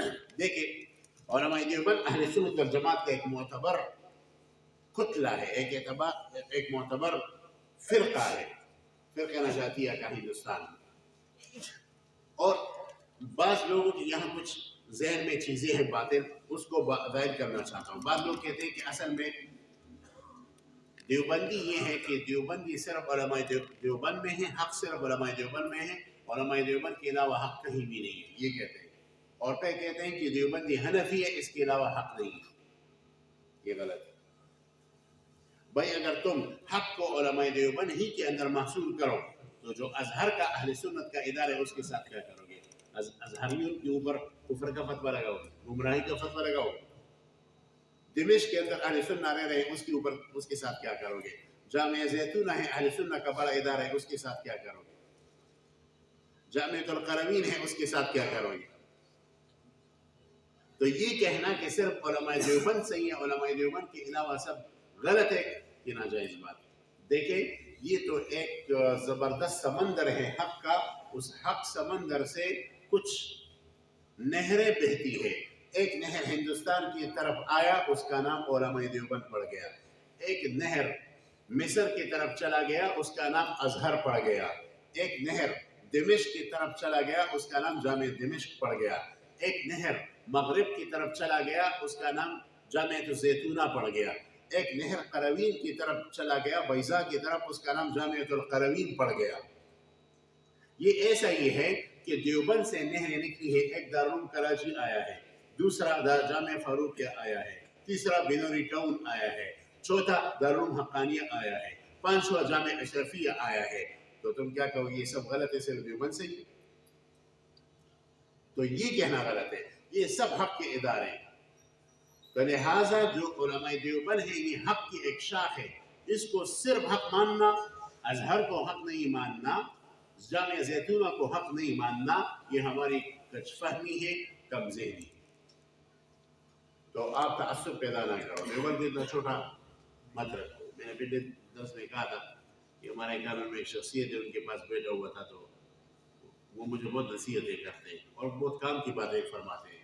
کہنے لگے مولوی صاحب دیوبند پہ اتنا تنگ نہ کرو کہ ہر کسی کو اس سے نکال، تم بھی نکلو، تم بھی نکلو. بہت ہے نا، گاڑی بہت چھوٹی ہے، اس میں 5 آدمی سے زیادہ نہیں آتا، باقی نکلو باہر. دیوبند 5 سیٹوں والی گاڑی تھوڑی ہے. اور پھر انہوں نے فرمائی لوگوں کو قریب کرو، اس سے نکالو نہیں. لہذا اس کو آپ ذہن میں رکھیں. ایک آدمی نے دیوبند کا نام بھی نہیں سنا ہوگا، وہ مصر میں ہوگا، وہ مغرب میں ہوگا، وہ اسپین میں ہوگا، لیکن اس کے عقائد وہی ہوں گے جو علماء دیوبند کے، وہ بھی دیوبندی. اسی وجہ سے حضرت مولانا مفتی محمد شفیع رحمۃ اللہ علیہ فرماتے تھے، ان سے پوچھا گیا دیوبند کیا ہے، انہوں نے فرمایا کہ 1400 سال سے صحابہ کے دور سے الی یومنا ھذا جو معتدل مسلمان ہوتے ہیں، جن کے عقائد صحیح ہوتے ہیں اور معتدل ہوتے ہیں، وہی دیوبندی ہے. اسی وجہ سے دوسرے تو فرقے ہیں، بریلوی فرقے ہیں، روافظ فرقے ہیں، دوسرے فرقے. ہم دیوبند کو یہ فرقہ علیحدہ شمار نہیں، حزب شمار نہیں کرتے. ہم کہتے ہیں اہل سنت والجماعت صحابہ کے دور سے الی یومنا ھذا ایک معتدل تعبیر یہ دیوبند ہے. اس میں شک نہیں ہے کہ افراط تفریط ہوتا رہتا ہے. ہمارے پاس نادان دوست اس میں افراط تفریط کرتے ہیں، اور دوسرے فرقوں کی طرف سے تو بہت افراط تفریط ہوتا ہے. اگر اس افراط تفریط کو ہٹا دیا جائے تو دیوبند کی جو تعبیر میں کتابوں کی روشنی میں کر رہا ہوں وہی دیوبند. یہ سبق پڑھا رہا تھا پچھلے سال، تو یہ تو سامنے کیمرہ لگا ہوا ہے، آن لائن چلتا ہے. تو ایک سلفی بھائی نے اس پر کمنٹس دیا کہ نزدیک ہے کہ تم یہ کہو کہ صحابہ بھی دیوبندی ہے. سمجھ رہے ہو؟ میں نے مولانا عرفان صاحب سے کہا کہ اس کے لیے تم کمنٹس لکھو. میں مسابقہ والا نہیں ہوں، فیس بک پر نہیں آتا، پھر وہ بچے کمنٹس کرتے ہیں نا. لیکن اس کا جواب تم دو کہ یہ کہنا کہ صحابہ دیوبندی اس میں سوئی ادب ہے. ہم یہ کہتے ہیں کہ علماء دیوبند صحابہ کی طرز پر ہیں. اور یہی بات مجھ پر ایک آدمی نے اعتراض کیا کہ دیوبند کی جو تم تعریف کر رہے کہ ہاں دیوبند ہے تو شاہ ولی اللہ کے زمانے میں تو دیوبند نہیں تھا تو کیا شاہ ولی اللہ بھی دیوبندی تھے؟ تو میں نے کہا اللہ کے بندے ہم اس کو بے ادبی سمجھتے کہ ہم یہ کہیں کہ شاہ ولی اللہ دیوبندی ہے. ہم یہ کہتے ہیں کہ علماء دیوبند شاہ ولی اللہ کے نہج اور راستے پر چل رہے ہیں. بس یہ بات. اور اگر ہم سے یہ کوئی کہے کہ امام ابو الحسن اشعری تو 3 صدی میں گزرے 4 صدی میں اور امام ابو منصور ماتریدی بھی اور تم ہم اسی کو جانتے ہو تو یہ بتاؤ کہ صحابہ اشعری تھے یا ماتریدی تھے؟ تو ہم کہتے ہیں یہ کہنا بے ادبی ہے. ہم یہ کہیں گے کہ اشعری اور امام اشعری امام ماتریدی صحابہ کی طرف پر چل رہے ہیں. سمجھ میں آ رہی بات ہے؟ تو یہ چیزیں سنہری چیزیں آپ ذہن میں رکھیے. ابھی اس پر حوالے ہم پیش کریں گے کہ جو بعد میں اہل سنت والجماعت کا لفظ ہے یہ اشاعرہ اور ماتریدیہ کے لیے استعمال ہوا ہے اور اتنا کثرت سے استعمال ہوا ہے کہ اس کی مثال نہیں ہے. چند مشتق حوالے میں پیش کر رہا ہوں. آپ دیکھیں صفحہ 127 پر چلے جائیے. یہاں عنوان ہے اہل سنت کا دوسرا نام اشاعرہ یا ماتریدیہ. چلو قاری صاحب آپ پڑھیں. یہاں چند حوالے اس بات پر پیش کیے جاتے بسم ہیں. اللہ پڑھو میں آپ. بسم اللہ الرحمن الرحیم. یہاں چند حوالے اس بات پر پیش کیے جاتے ہیں کہ اہل سنت والجماعت کا دوسرا نام اشاعرہ یا ماتریدیہ ہے. قال الإمام تاج الدين السبكي اعلم أن أهل السنة والجماعة كلهم قد اتفقوا على معتقد واحد فيما يجب ويجوز ويستحيل يعني اختلفوا في الطرق والمبادئ الموصلة لذلك وفي الكمية لما هنالك. وبالجملة فهم بالاستقراء 3 طوائف. الأولى أهل الحديث ومعتقد مبادئهم الأدلة السمعية عن الكتاب والسنة والإجماع. الثانية أهل النظر العقلي والصناعة الفكرية وهم الأشعرية والحنفية وشيخ الأشعرية أبو الحسن الأشعري وشيخ الحنفية أبو منصور الماتريدي. الثالثة أهل الوجدان والكشف وهم الصوفية ومبادئهم مبادئ النظر والحديث في الولاية والكشف والإلهام في النهاية. امام تاج الدین سبکی فرماتے ہیں ترجمہ کو چھوڑو یہ بچے توڑیے. ترجمہ خود تکرار میں پڑھو یا پڑھنے کی ضرورت ہی نہیں ہے. چلو وقال الامام عبد الدین علی اس حوالے سے یہ بات نکل آئی کہ اہل سنت والجماعت یہی اشاعرہ اور یہی ماتریدیہ ہے. چلو وقال الامام عبد الدین علی في بيان الفرقة الناجية بعد أن عشر فرق الهالكين. وأما الفرقة الناجية المسلمات والذين قال النبي صلى الله عليه وسلم فيهم هم الذين معنا عليه وأصحابه وهم الأشاعرة والسلف من المحدثين وأهل السنة والجماعة ومذهبهم خالي من بدع هؤلاء. وقال الإمام جلال الدين الدواني الفرقة الناجية وهم یہ الأشاعرة. جو دوانی ہے اس نے العقائد الازدیہ کے اوپر شرح لکھی ہے اور اس کو شرح عقائد جلالیہ کہا جاتا ہے. یہ ہماری شرح عقائد صفیہ سے مشکل ہے اور یہ دیوبند کی تکمیل میں پڑھائی جاتی ہے اور ضرورت ہے کہ یہ کتاب داخل نصاب کی جائے. اس میں جلال دوانی لکھتے ہیں الفرقۃ الناجیہ وهم الاشاعرہ. وهم الاشاعرہ میں نے آپ کو کہا تھا کہ اشاعرہ کے لفظ کے نیچے کون آتا ہے؟ ماتریدی. الفرقة الناجية وهم الأشاعرة يتبعون في الأصول الشيخ أبي الحسن. فإن قلت كيف حكم بأن الفرقة الناجية هم الأشاعرة وكل فرقة تزعم أنها ناجية قلت سياق الحديث مشعر بأنهم يعني الفرقة الناجية المعتقدون بما روي عن النبي عليه السلام وأصحابه وذلك إنما ينطبق على الأشاعرة فإنهم متمسكون في عقائدهم بالأحاديث الصحيحة المنقولة عنه صلى الله عليه وسلم وعن أصحابه ولا يتجاوزون عن ظواهرها إلا لضرورة ولا يسترسلون مع عقولهم كالمعتزلة. اسی وجہ سے ان کا اہل سنت والجماعت کہا گیا. اگلا حوالہ ہے قال الامام عبد الوهاب الشعرانی ان کی کتاب ہے القواعد الکشفیہ. اور یہ جو حوالے آپ دیکھ رہے ہیں نا اس کو اس عاجز فقیر نے بہت محنت سے جمع کی. یہ اس وقت کی اب تو الحمدللہ بہت ساری کتابیں لکھی گئی ہیں لیکن اس وقت کا جمع ہے کہ ان حوالوں کے لیے میں نے بہت محنت کی. یہ جو امام عبد الوهاب شعرانی کا حوالہ مجھے ملا نا تو اتنا خوش تھا اس دن کہ میں آپ کو کہ کسی آدمی کو کوئی قرض مل جائے خزانہ مل جائے. تو امام عبدالوہاب شعرانی نے صاحب اعلان کیا ہے، کہتا ہے قال الامام عبدالوہاب شعرانی ثم لا يخفى عليك يا اخي ان جميع قائد اهل السنة والجماعة يدور على كلام قطبين.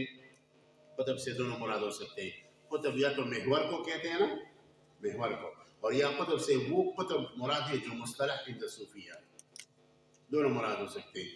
کہتے ہیں ان جميع قائد اهل السنة والجماعة يدور على كلام قطبين احدهما الشیخ الامام ابو منصور الماتریدی. خود امام عبدالوہاب شعرانی شافعی ہے لیکن امام ابو منصور ماتریدی کے ذکر کو پہلے کیا، یہ ان کا غائب ہے، ادب ہے. تو کہتے ہیں احدهما الشیخ الامام ابو منصور الماتریدی والثانی الشیخ الامام ابو الحسن الاشعری. اب اس بات کے اندر وہی فلسفہ ہے جس کو حکیم الاسلام قاری طیب صاحب نے کہا ہے. دیکھیں قاری طیب صاحب نے کہا کہ دونوں کا اتباع کر لے تو ٹھیک ہے. کہتا ہے فَكُلُّ مَنْ تَبِعَهُمَا، تبعہما کا کیا معنی ہے؟ اشعری وہ ہو اور ماتریدی بھی ہو.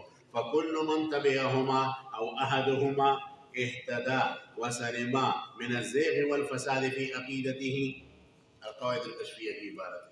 آگے ایک اور ہمارا قال الامام ابو المظفر الاسفرائینی صاحب التفسیر فی الدین، کہتے ہیں وَأَن تَعْلَمَ، یہ بھی خوب جان لو ان كل من تدین بهذا الدین الذي وصفناه من اعتقاد الفرقة الناجیة. ما قبل میں اس اہل سنت والجماعت کے عقائد کو تفسیر میں ذکر کیا ہے، پھر آخر میں یہ عبارت لکھی ہے کہ جو عقائد ہم نے لکھی ہیں اور وہ عقائد کوئی اپنائے تو من اعتقاد الفرقة الناجیة فهو على الحق وعلى الصراط المستقیم. فمن بدعہ، جس اشعری اور ماتریدی کے اوپر کوئی بدعت کا فتویٰ لگائے فهو مبتدع، وہ بذات خود مبتدع ہے. ومن ذل له فهو ضال ومن کفره فهو کافر. جو تکفیر کرے وہ کافر. ہمارے سلفی بھائی ہمارے دوست ہیں، وہ کہتے ہیں کہ اہل سنت والجماعت سے اشاعرہ ماتریدی اب باہر ہیں. وہ کہتے ہیں کہ اشعری ماتریدی سب گمراہ ہیں، سب گمراہ ہیں. یہ ایسا ہے کہ کوئی زمین کو آسمان اور آسمان کو زمین کہے. حوالے متواتر ہیں اس پر کہ اشعریت ماتریدیت ہی اہل سنت والجماعت ہے. دیکھیں قال الامام ابو اسحاق الشیرازی وابو الحسن الاشعری امام اہل السنہ وعامة اصحاب الشافعی على مذہبی ومذہب مذہب اہل الحق. 7 نمبر پر، یہ 7واں نمبر والا حوالہ زبردست ہے، بہت قیمتی حوالہ ہے. وسئل الامام ابن حجر الہیثمی عن الامام ابو الحسن الاشعری والباقلانی وابن فورق وامام الحرمین والباجی وغیرهم ممن اخذ بمذهب الاشعری فاجاب هم ائمة الدین وفحول علماء المسلمین فيجب الاقتداء بهم لقيامهم بنصرة الشريعة وإزاح المشكلات ورد شبه أهل الزيغ وبيان ما يجب من الاعتقادات والديانات لعلمهم بالله وما يجب له وما يستهيل عليه وما يجوز في حقه تعالى والواجب الاعتراف بفضل أولئك الأئمة المذكورين في السؤال وسابقتهم. یہ جو سوال میں جو حضرات مذکور ہوئے نا، ابن فورق ہے، امام باجی ہے، اور اسی طرح اشعری ہیں، ماتریدی ہیں، ان کا فضل اپنے اوپر مانو، ان کا احسان اپنے اوپر مانو اور ان کا ذکر اچھے انداز سے کرو. تو کہتے ہیں وَإِنَّهُ مِن جُمْلَةِ الْمُرَادِينَ الْمَذْكُورِينَ بِقَوْلِ عَلَيْهِ السَّلَامِ يَحْمِلُ هَذَا الْعِلْمَ مِنْ كُلِّ خَلَفٍ عَدُولُهُ يَنْفُونَ عَنْهُ تَحْرِيفَ الْغَالِينَ وَانْتِحَالَ الْمُبْطِلِينَ وَتَأْوِيلَ الْجَاهِلِينَ فَلَا يَعْتَقِدُ ضَلَالَتَهُمْ إِلَّا أَحْمَقٌ جاہل. جو آدمی ان ائمہ کو گمراہ کہیں وہ خود احمق اور جاہل ہے، اور مبتدع زائغ یا مبتدع زائغ ہے عن الحق ولا يسبهم الا فاسق. فاسق آدمی ان کو گالی دے سکتا ہے، فاسق آدمی ان کو گالی دے سکتا ہے. فینبغی تفسیر الجاہل، مسلمان حکومتوں کو چاہیے فینبغی تفسیر الجاہل وتعذیب الفاسق واستتابۃ المبتدع. ترجمہ خود دیکھیں. ابھی ایک سلفی صاحب نے کتاب لکھی ہے اور اس میں اشعری اور ماتریدی کے اوپر رد کیا ہے، اور اس میں لکھا ہے کہ یسر اللہ لأہل السنہ ان یشرح البخاری لأن إلى يومنا هذا ما شرح البخاری احد من اہل السنہ.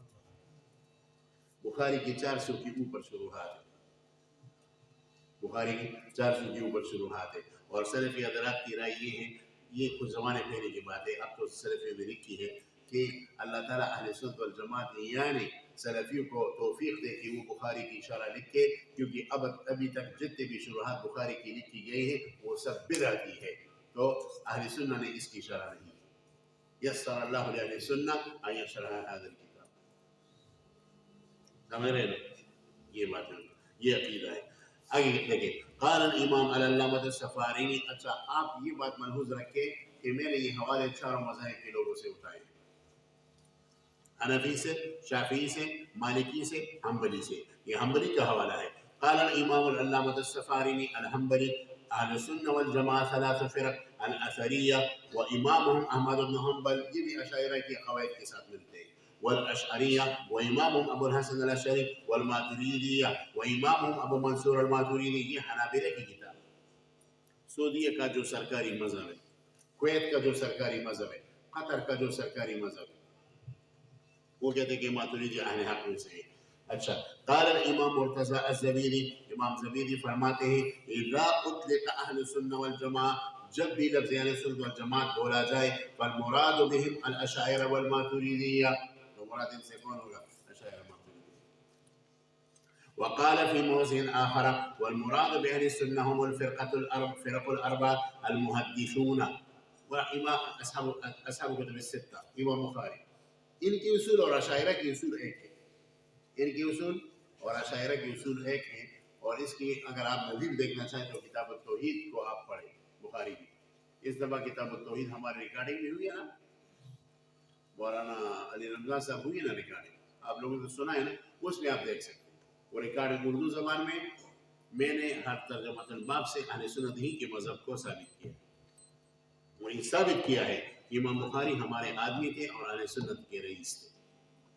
تو یہ بات ہے کہ وقال في موضع آخر والمراد بأهل السنة هم الفرق الأربع المحدثون والصوفیہ، جیسے کہ جنید بغدادی، جیسے کہ شبلی، جیسے کہ معروف کرخی، جیسے کہ ذوالنون مصری، چونکہ یہ اکثر امام ابو الحسن اشعری اور ماتریدی کے زمانے سے پہلے گزرے ہیں، تو اس لیے ان کا مستقل نام ہے، ورنہ یہ بھی اشاعرہ کے اندر داخل ہے، کیونکہ اشاعرہ اور ان کی اصول ایک ہے۔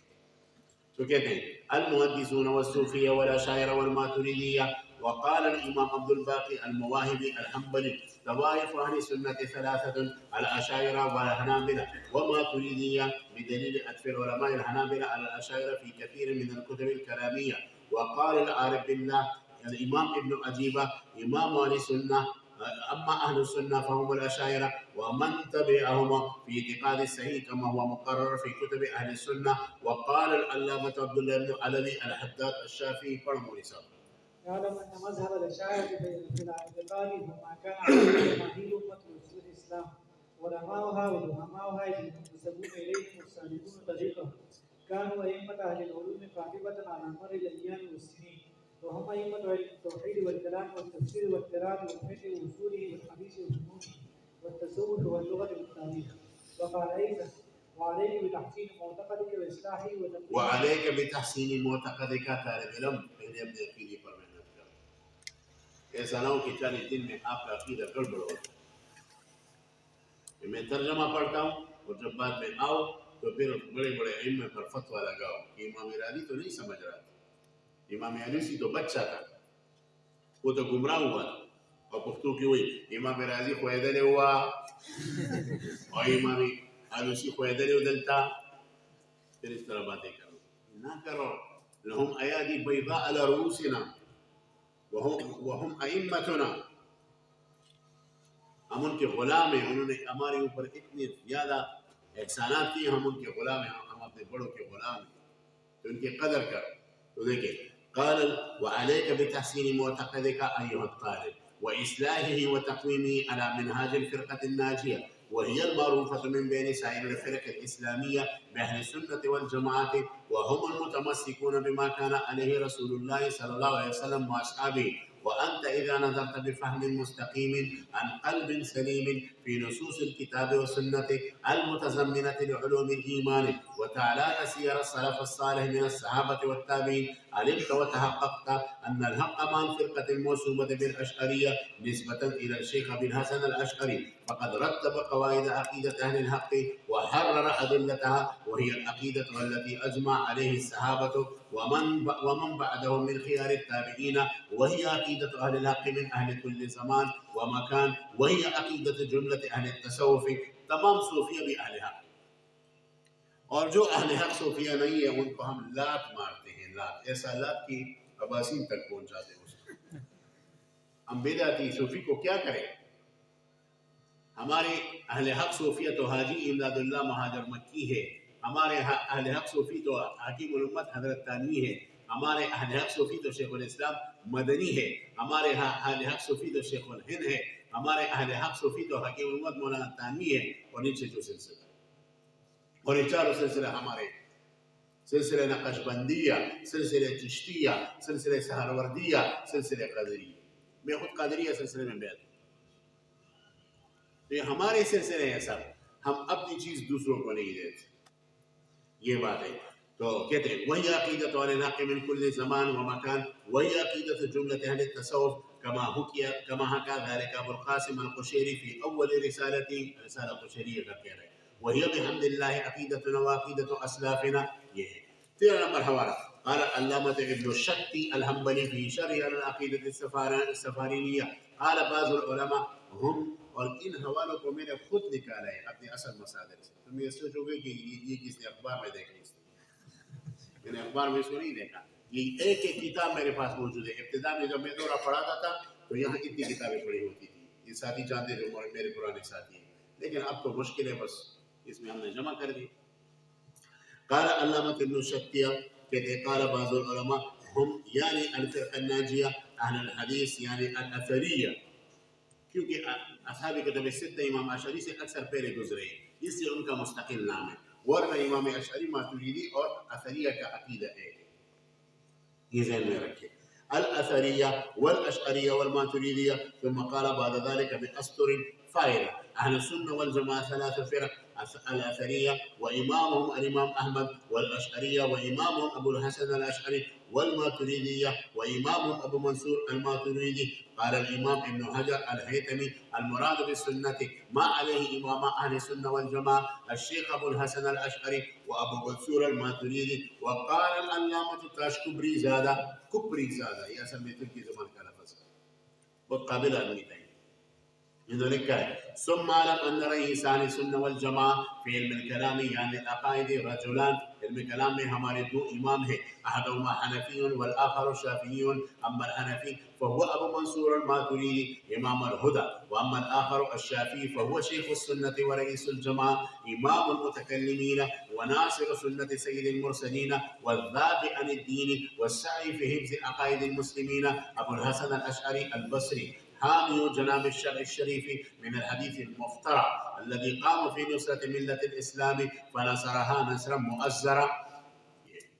3 حوالوں سے روشن کی طرح یہ واضح ہوا کہ یہی لوگ اہل سنت والجماعت تھے. بعد میں نے ایک فہرست دی ہے، اس فہرست کو آپ پڑھیں تو آپ کو پتہ چلے گا کہ ہر زمانے میں ہمارے اشاعرہ اور ماتریدیہ ائمہ ہیں. ہر صدی کے علماء متکلمین اشاعرہ ماتریدیہ، اس کو تھوڑا پڑھے آپ. چلو مولوی صاحب. ہر صدی کے علماء متکلمین اشاعرہ ماتریدیہ، 14 صدی ہجری. ابو بکر باقلانی، ابو بکر پورا. یہ ایسے لوگ ہیں نا، اگر ان کے ناموں کی تعویذ بنا دی جائے اور پاگل آدمی کے گلے میں ڈال دیا جائے، پاگل آدمی کو اللہ شفا دے. یہ ایسے لوگ ہم الجہابذہ، ہم الائمہ، ہم اولیاء اللہ. اور یہ میں نے مشت سروالہ ذکر کیا ہے، مشت سروالہ پڑھو. ابو حامد الاسفرائی، ابو اسحاق الاسفرائی، ابو القاہر البغدادی، ابو القاسم الاسفرائی، ابو بکر البیہقی. آج کل لوگ کہتے ہیں یہ سب گمراہ ہیں، اور کھجور اور تیل نے اور ریال نے جن لوگوں کو پیدا کیا ہے وہ حق پر ہے. اب امین کے پیچھے چلے، بچوں کے پیچھے چلے، ان جبال علم کو چھوڑیں. یہ عقل کی بات ہے؟ یہ کوئی مانے گا؟ ہم کیسے جبال علم کو چھوڑیں؟ یہ تو جبال ہے جنہوں نے صحابہ کی مسلک اور دین کو اور حضور کے دین کو ہمیں ایسے طریقے سے پہنچائے کہ اس میں سری منہ گڑبڑ بھی نہیں کیا. ہم ان کو چھوڑیں، ریالات کی وجہ سے اس کی طرف مائل ہو جائے؟ یہ کوئی بات ہے؟ چلو. ابو القاسم القشیری، ابو المظفر تو کہ وہی دا ٹولی بسوری ہوتا رہا، دا ٹولی بسوری ہوتا رہا. چلو. ابو الولید الباجی، ابو اسحاق الشیرازی، ابو علی الجوینی 5 ہجری، ابو حامد الغزالی، ابو القاسم الانصاری، ابن رشد الجد، ابو بکر بن عربی، القاضی عیاض، ابو الفتح یہ ہر آدمی بذات خود ایک سمندر تھا، علوم کا سمندر تھا. چلو ابن عساکر 6 ہجری، فخر الدین الرازی، ابو القاسم الرافعی، سیف الدین الاملی، ابن حاجب، علیہ بن عبد السلام، محی الدین النووی 7 ہجری، ابن دقیق العید، کمال الدین الزمخشانی، بدر الدین ابن جماعہ، عظیم الدین العیجی، تقی الدین السبکی، تاج الدین السبکی، شمس الدین الکرمانی، سعد الدین التفتازانی 8 ہجری، سراج الدین البلخی، زین الدین العراقی، ابن خلدون، الشریف الجرجانی، تقی الدین الخصری، ابن حجر العسقلانی، محمد بن یوسف السنوسی 9 ہجری، شمس الدین السخاوی، جلال الدین السیوطی، شہاب الدین القسطلانی، زکریا الانصاری، عبد الوهاب الشیرازی، ابن حجر الهیثمی 10 ہجری، شمس الدین الرملی الى آخره. یہ مختصر وار. اور اس زمانے میں آپ اہل سنت والجماعت کو شمار کریں تو بڑے بڑے لوگ اس میں موجود ہیں، بڑی صغیر میں، افغانستان میں، بنگلہ دیش میں، اور اس طرح تیونس آزاد ملک جو ہے، اور اسی طرح شام میں، اور اسی طرح مصر میں، اور اسی طرح اسپین اندلس کی طرف کو لے لیجئے، طنجہ کو لے لیجئے، اور طرابلس کو لیجئے، لیبیا کو لیجئے، الجزائر کو لیجئے. اس میں شناقطہ علماء ہیں. یہ سب جبال العلم اس وقت بھی موجود ہیں اور سب اہل سنت ہے الحمدللہ. ہم ان لوگوں کو نہیں چھوڑ سکتے، یہی ہمارا مسلک ہے. اور فروع میں بھی یہی لوگ ایسے ہیں، مذاہب اربعہ کے قائل ہیں. ابھی ایک ادارہ ہے اردن کا، آج سے 10-15 سال ان کا ایک سروے آیا، آج سے 10-15 سال کہ پوری دنیا میں سنی کتنے ہیں. تو ان اس ادارے کی تحقیق کی تھی کہ پوری دنیا میں جو سنی ہے وہ 100% مسلمانوں میں 90% سنی ہے، اور یہ 10% اہل بدعت ہیں. ان میں سے بعض عباضیہ ہیں جو مسلک میں ہوتے ہیں، بعض لا مذہبی ہیں، اور بعض روافض ہیں. یہ 10% کے اندر آتے ہیں، باقی 90% سنی ہے. اور پھر کہتے ہیں یہ سنی جو ہے مذاہب اربعہ کے ساتھ ہے. پھر انہوں نے تحقیق کی کہ ان میں 48% تو امام ابو حنیفہ رحمۃ اللہ علیہ کے مذہب پر ہے، امام اعظم 48%، اور دوسرے نمبر پر 28% شوافی کے مذہب پر ہے، اور 15% امام مالک کے مذہب پر ہے، اور 2-2.5% امام احمد بن حنبل کے مذہب پر ہے. یہ 90% بن گئے. یہ اردن کے ایک سرکاری ادارے کی تحقیق ہے، کچھ عرصہ پہلے آئی تھی. تو یہی اہل سنت والجماعت ہے. آخر میں نے کچھ ایک اصول ذکر کیے کہ بعض عقائد ایسے ہیں کہ اس کے انکار کی وجہ سے بندہ اسلام سے نکل جاتا ہے، بعض عقائد ایسے ہیں کہ اس کے انکار کی وجہ سے بندہ اہل سنت سے نکل جاتا ہے، تو آپ اس کو کہہ سکتے ہیں کافر نہیں. بعض عقائد ایسے ہیں کہ اس میں گنجائش ہے، توسع ہے. ایک وہ عقائد ہے جس کو ہم ضروریات الدین سے کہتے ہیں، جیسے اللہ کا وجود، ٹھیک ہے، یا متواتر عقائد جو ثابت ہے، مثلا ختم نبوت. اگر ان عقائد کا کوئی انکار کرے تو وہ اسلام سے نکل جاتا ہے، وہ کافر کہے. اور یاد رکھیے یہ کافر ہم نے نہیں بنائے، وہ خود بن گیا. علماء کے فتوے کا یہ مطلب یہ نہیں کہ علماء کے فتوے نے اس کو کافر بنا دیا، جیسے کہ بعض لوگوں کو یہ غلطی ہے. علماء کے فتوے کا مطلب یہ کہ انہوں نے تعین کر لیا کہ یہ آدمی گندا ہو چکا ہے، اس کی گندگی سے تم اپنے آپ کو بچاؤ. ہم فتوے سے کسی کو کافر نہیں بناتے، کافر تو خود بن جاتے ہیں. ہم کب فتوے کی وجہ سے تعین کرتے ہیں اور ہم کہتے ہیں کہ اب اس آدمی پر رحم کرنا چاہیے، اس کے لیے دعا کرو کہ واپس آ جائے. آج کل ایک پارٹی ہے، اس کا نام میں نہیں لینا چاہتا، ان کے ورکر سے جب بات کرو تو کہتے ہیں نہیں تم مولوی تم فتویٰ لگاتے ہو، جان جو تم. بھائی ہم فتویٰ کدھر لگاتے ہیں؟ فتوے کے مستحق تو تم خود بن گئے ہو. اب ہم کیا کریں؟ آنکھیں بند کریں. وہ ایک دفعہ کتا آ رہا تھا بلی کی طرف، تو بلی نے آنکھیں بند کر لی، کتا مجھے نہیں دیکھ رہا. ہم یہ تو نہیں کر سکتے. جب تم صاف صاف صحابہ کی بارے میں گستاخانہ الفاظ بولو اور تم کہو کہ صحابہ لوٹمار میں مصروف تھے، تو یہ مناسب بات ہے؟ اپنے منہ کو لگام نہیں دیتے اور ہمارے اوپر فتوے تم لگاتے ہو، ہم نہیں تم لگاتے ہو. تو یہ بات ہے، آپ یہ ذہن میں رکھیں. تو بعض مسائل ایسے جو ضرورت دین ہے، اصولی ہے، اگر اس کا کوئی منکر بن جائے اسلام سے نکل جاتا ہے. مثلا اللہ تعالیٰ کے وجود کا قائل نہ ہو، مثلا حضور علیہ السلام کی گستاخی کی ہے، مثلا ختم نبوت کا قائل نہ ہو، اور دوسری مسائل ضروریات اہل سنت والجماعت اگر اس کا منکر بن جائے تو وہ اہل سنت والجماعت سے نکل جاتا ہے. مثلا عذاب قبر کا تو قائل ہے، لیکن عذاب قبر کے نیچے جو تفصیلات اہل سنت والجماعت کرتے ہیں وہ تفصیلات کا منکر بن جائے تو یہ اہل سنت سے نکل جائے. اس سے ایک فتویٰ بھی حل ہو گیا. امام ابن حمام نے فتح القدیر میں لکھا ہے کہ جو عذاب قبر کا منکر ہے وہ کافر ہے، لیکن اس میں تطبیق دیتا ہوں. امام ابن حمام کی قول کا مطلب یہ ہے کہ جو عنوان عذاب قبر کا منکر ہو جائے تو یہ متواترات کا منکر ہے، اس لیے کافر ہے. اور ہم جو کہتے ہیں کہ جو عذاب قبر کا منکر ہے وہ گمراہ ہے، اہل سنت سے باہر. اس کا مطلب یہ ہے کہ عذاب قبر کی عنوان کا تو قائل ہے، لیکن جو نیچے اہل سنت نے تفصیلات دی ہیں ان تفصیلات کا منکر ہو گیا، تب وہ اہل سنت سے نکل گیا، کافر نہیں. سمجھ میں آ رہی بات؟ اور تیسرا وہ مسائل ہیں جو عقائد کی فروع ہیں، تو وہ فروع دو قسم پر ہیں. ایک ان فروعی مسائل میں وہ ہے کہ اگر اس میں وہ تفصیلات کوئی قبول نہ کرے جو اہل سنت نے کی ہے تو بھی اہل سنت سے نکل سکتا ہے. مثلا امامت کا مسئلہ، امامت کے مسئلے میں ہمارا اور شیعوں کا اختلاف ہے. شیعہ اس کو اصول میں جانتے ہیں، ہم فروع میں جانتے ہیں. تو امامت کے مسئلے میں اگر ہمارے موقف کا کوئی قائل نہ بنے اور شیعوں کے عقیدے کا مانے تو یہ فروعی مسئلے، لیکن پھر بھی اہل سنت سے نکل گئے. اور یہ ایک قسم ہے. اور فروعی عقیدے کے فروعی مسائل کا دوسرا حصہ وہ ہے کہ اس میں دونوں طرف توسع ہو. ایک طرف تم قول کرو تو بھی اہل سنت میں داخل، دوسری طرف تم قول کرو تو بھی اہل سنت میں داخل. اس کی مثال اشاعرہ اور ماتریدیہ کے اختلافات. اگر تم اشعری بن گئے اور ماتریدی کے خلاف قول اختیار کیا، یا ماتریدی بن گئے اشعری کے خلاف قول کیا، دونوں صورتوں میں تم اہل سنت کے اندر داخل ہو. سمجھاری بات ہے. تو یہ تفصیل آپ ذہن میں رکھ کے یہ آپ کو ہر جگہ فائدہ دے گا انشاءاللہ. اسی پر یہ جو محاضرہ ہے ختم ہوا، اور ابھی آپ وقفہ کریں، نماز پڑھیں، اور تقریباً 1:15 بجے کے بعد انشاءاللہ 5واں محاضرہ شروع ہوگا، اور یہ 5واں محاضرہ 2:30-3 بجے تک چلے گا. آپ جم کر بیٹھ جائیں، ٹھیک ہے؟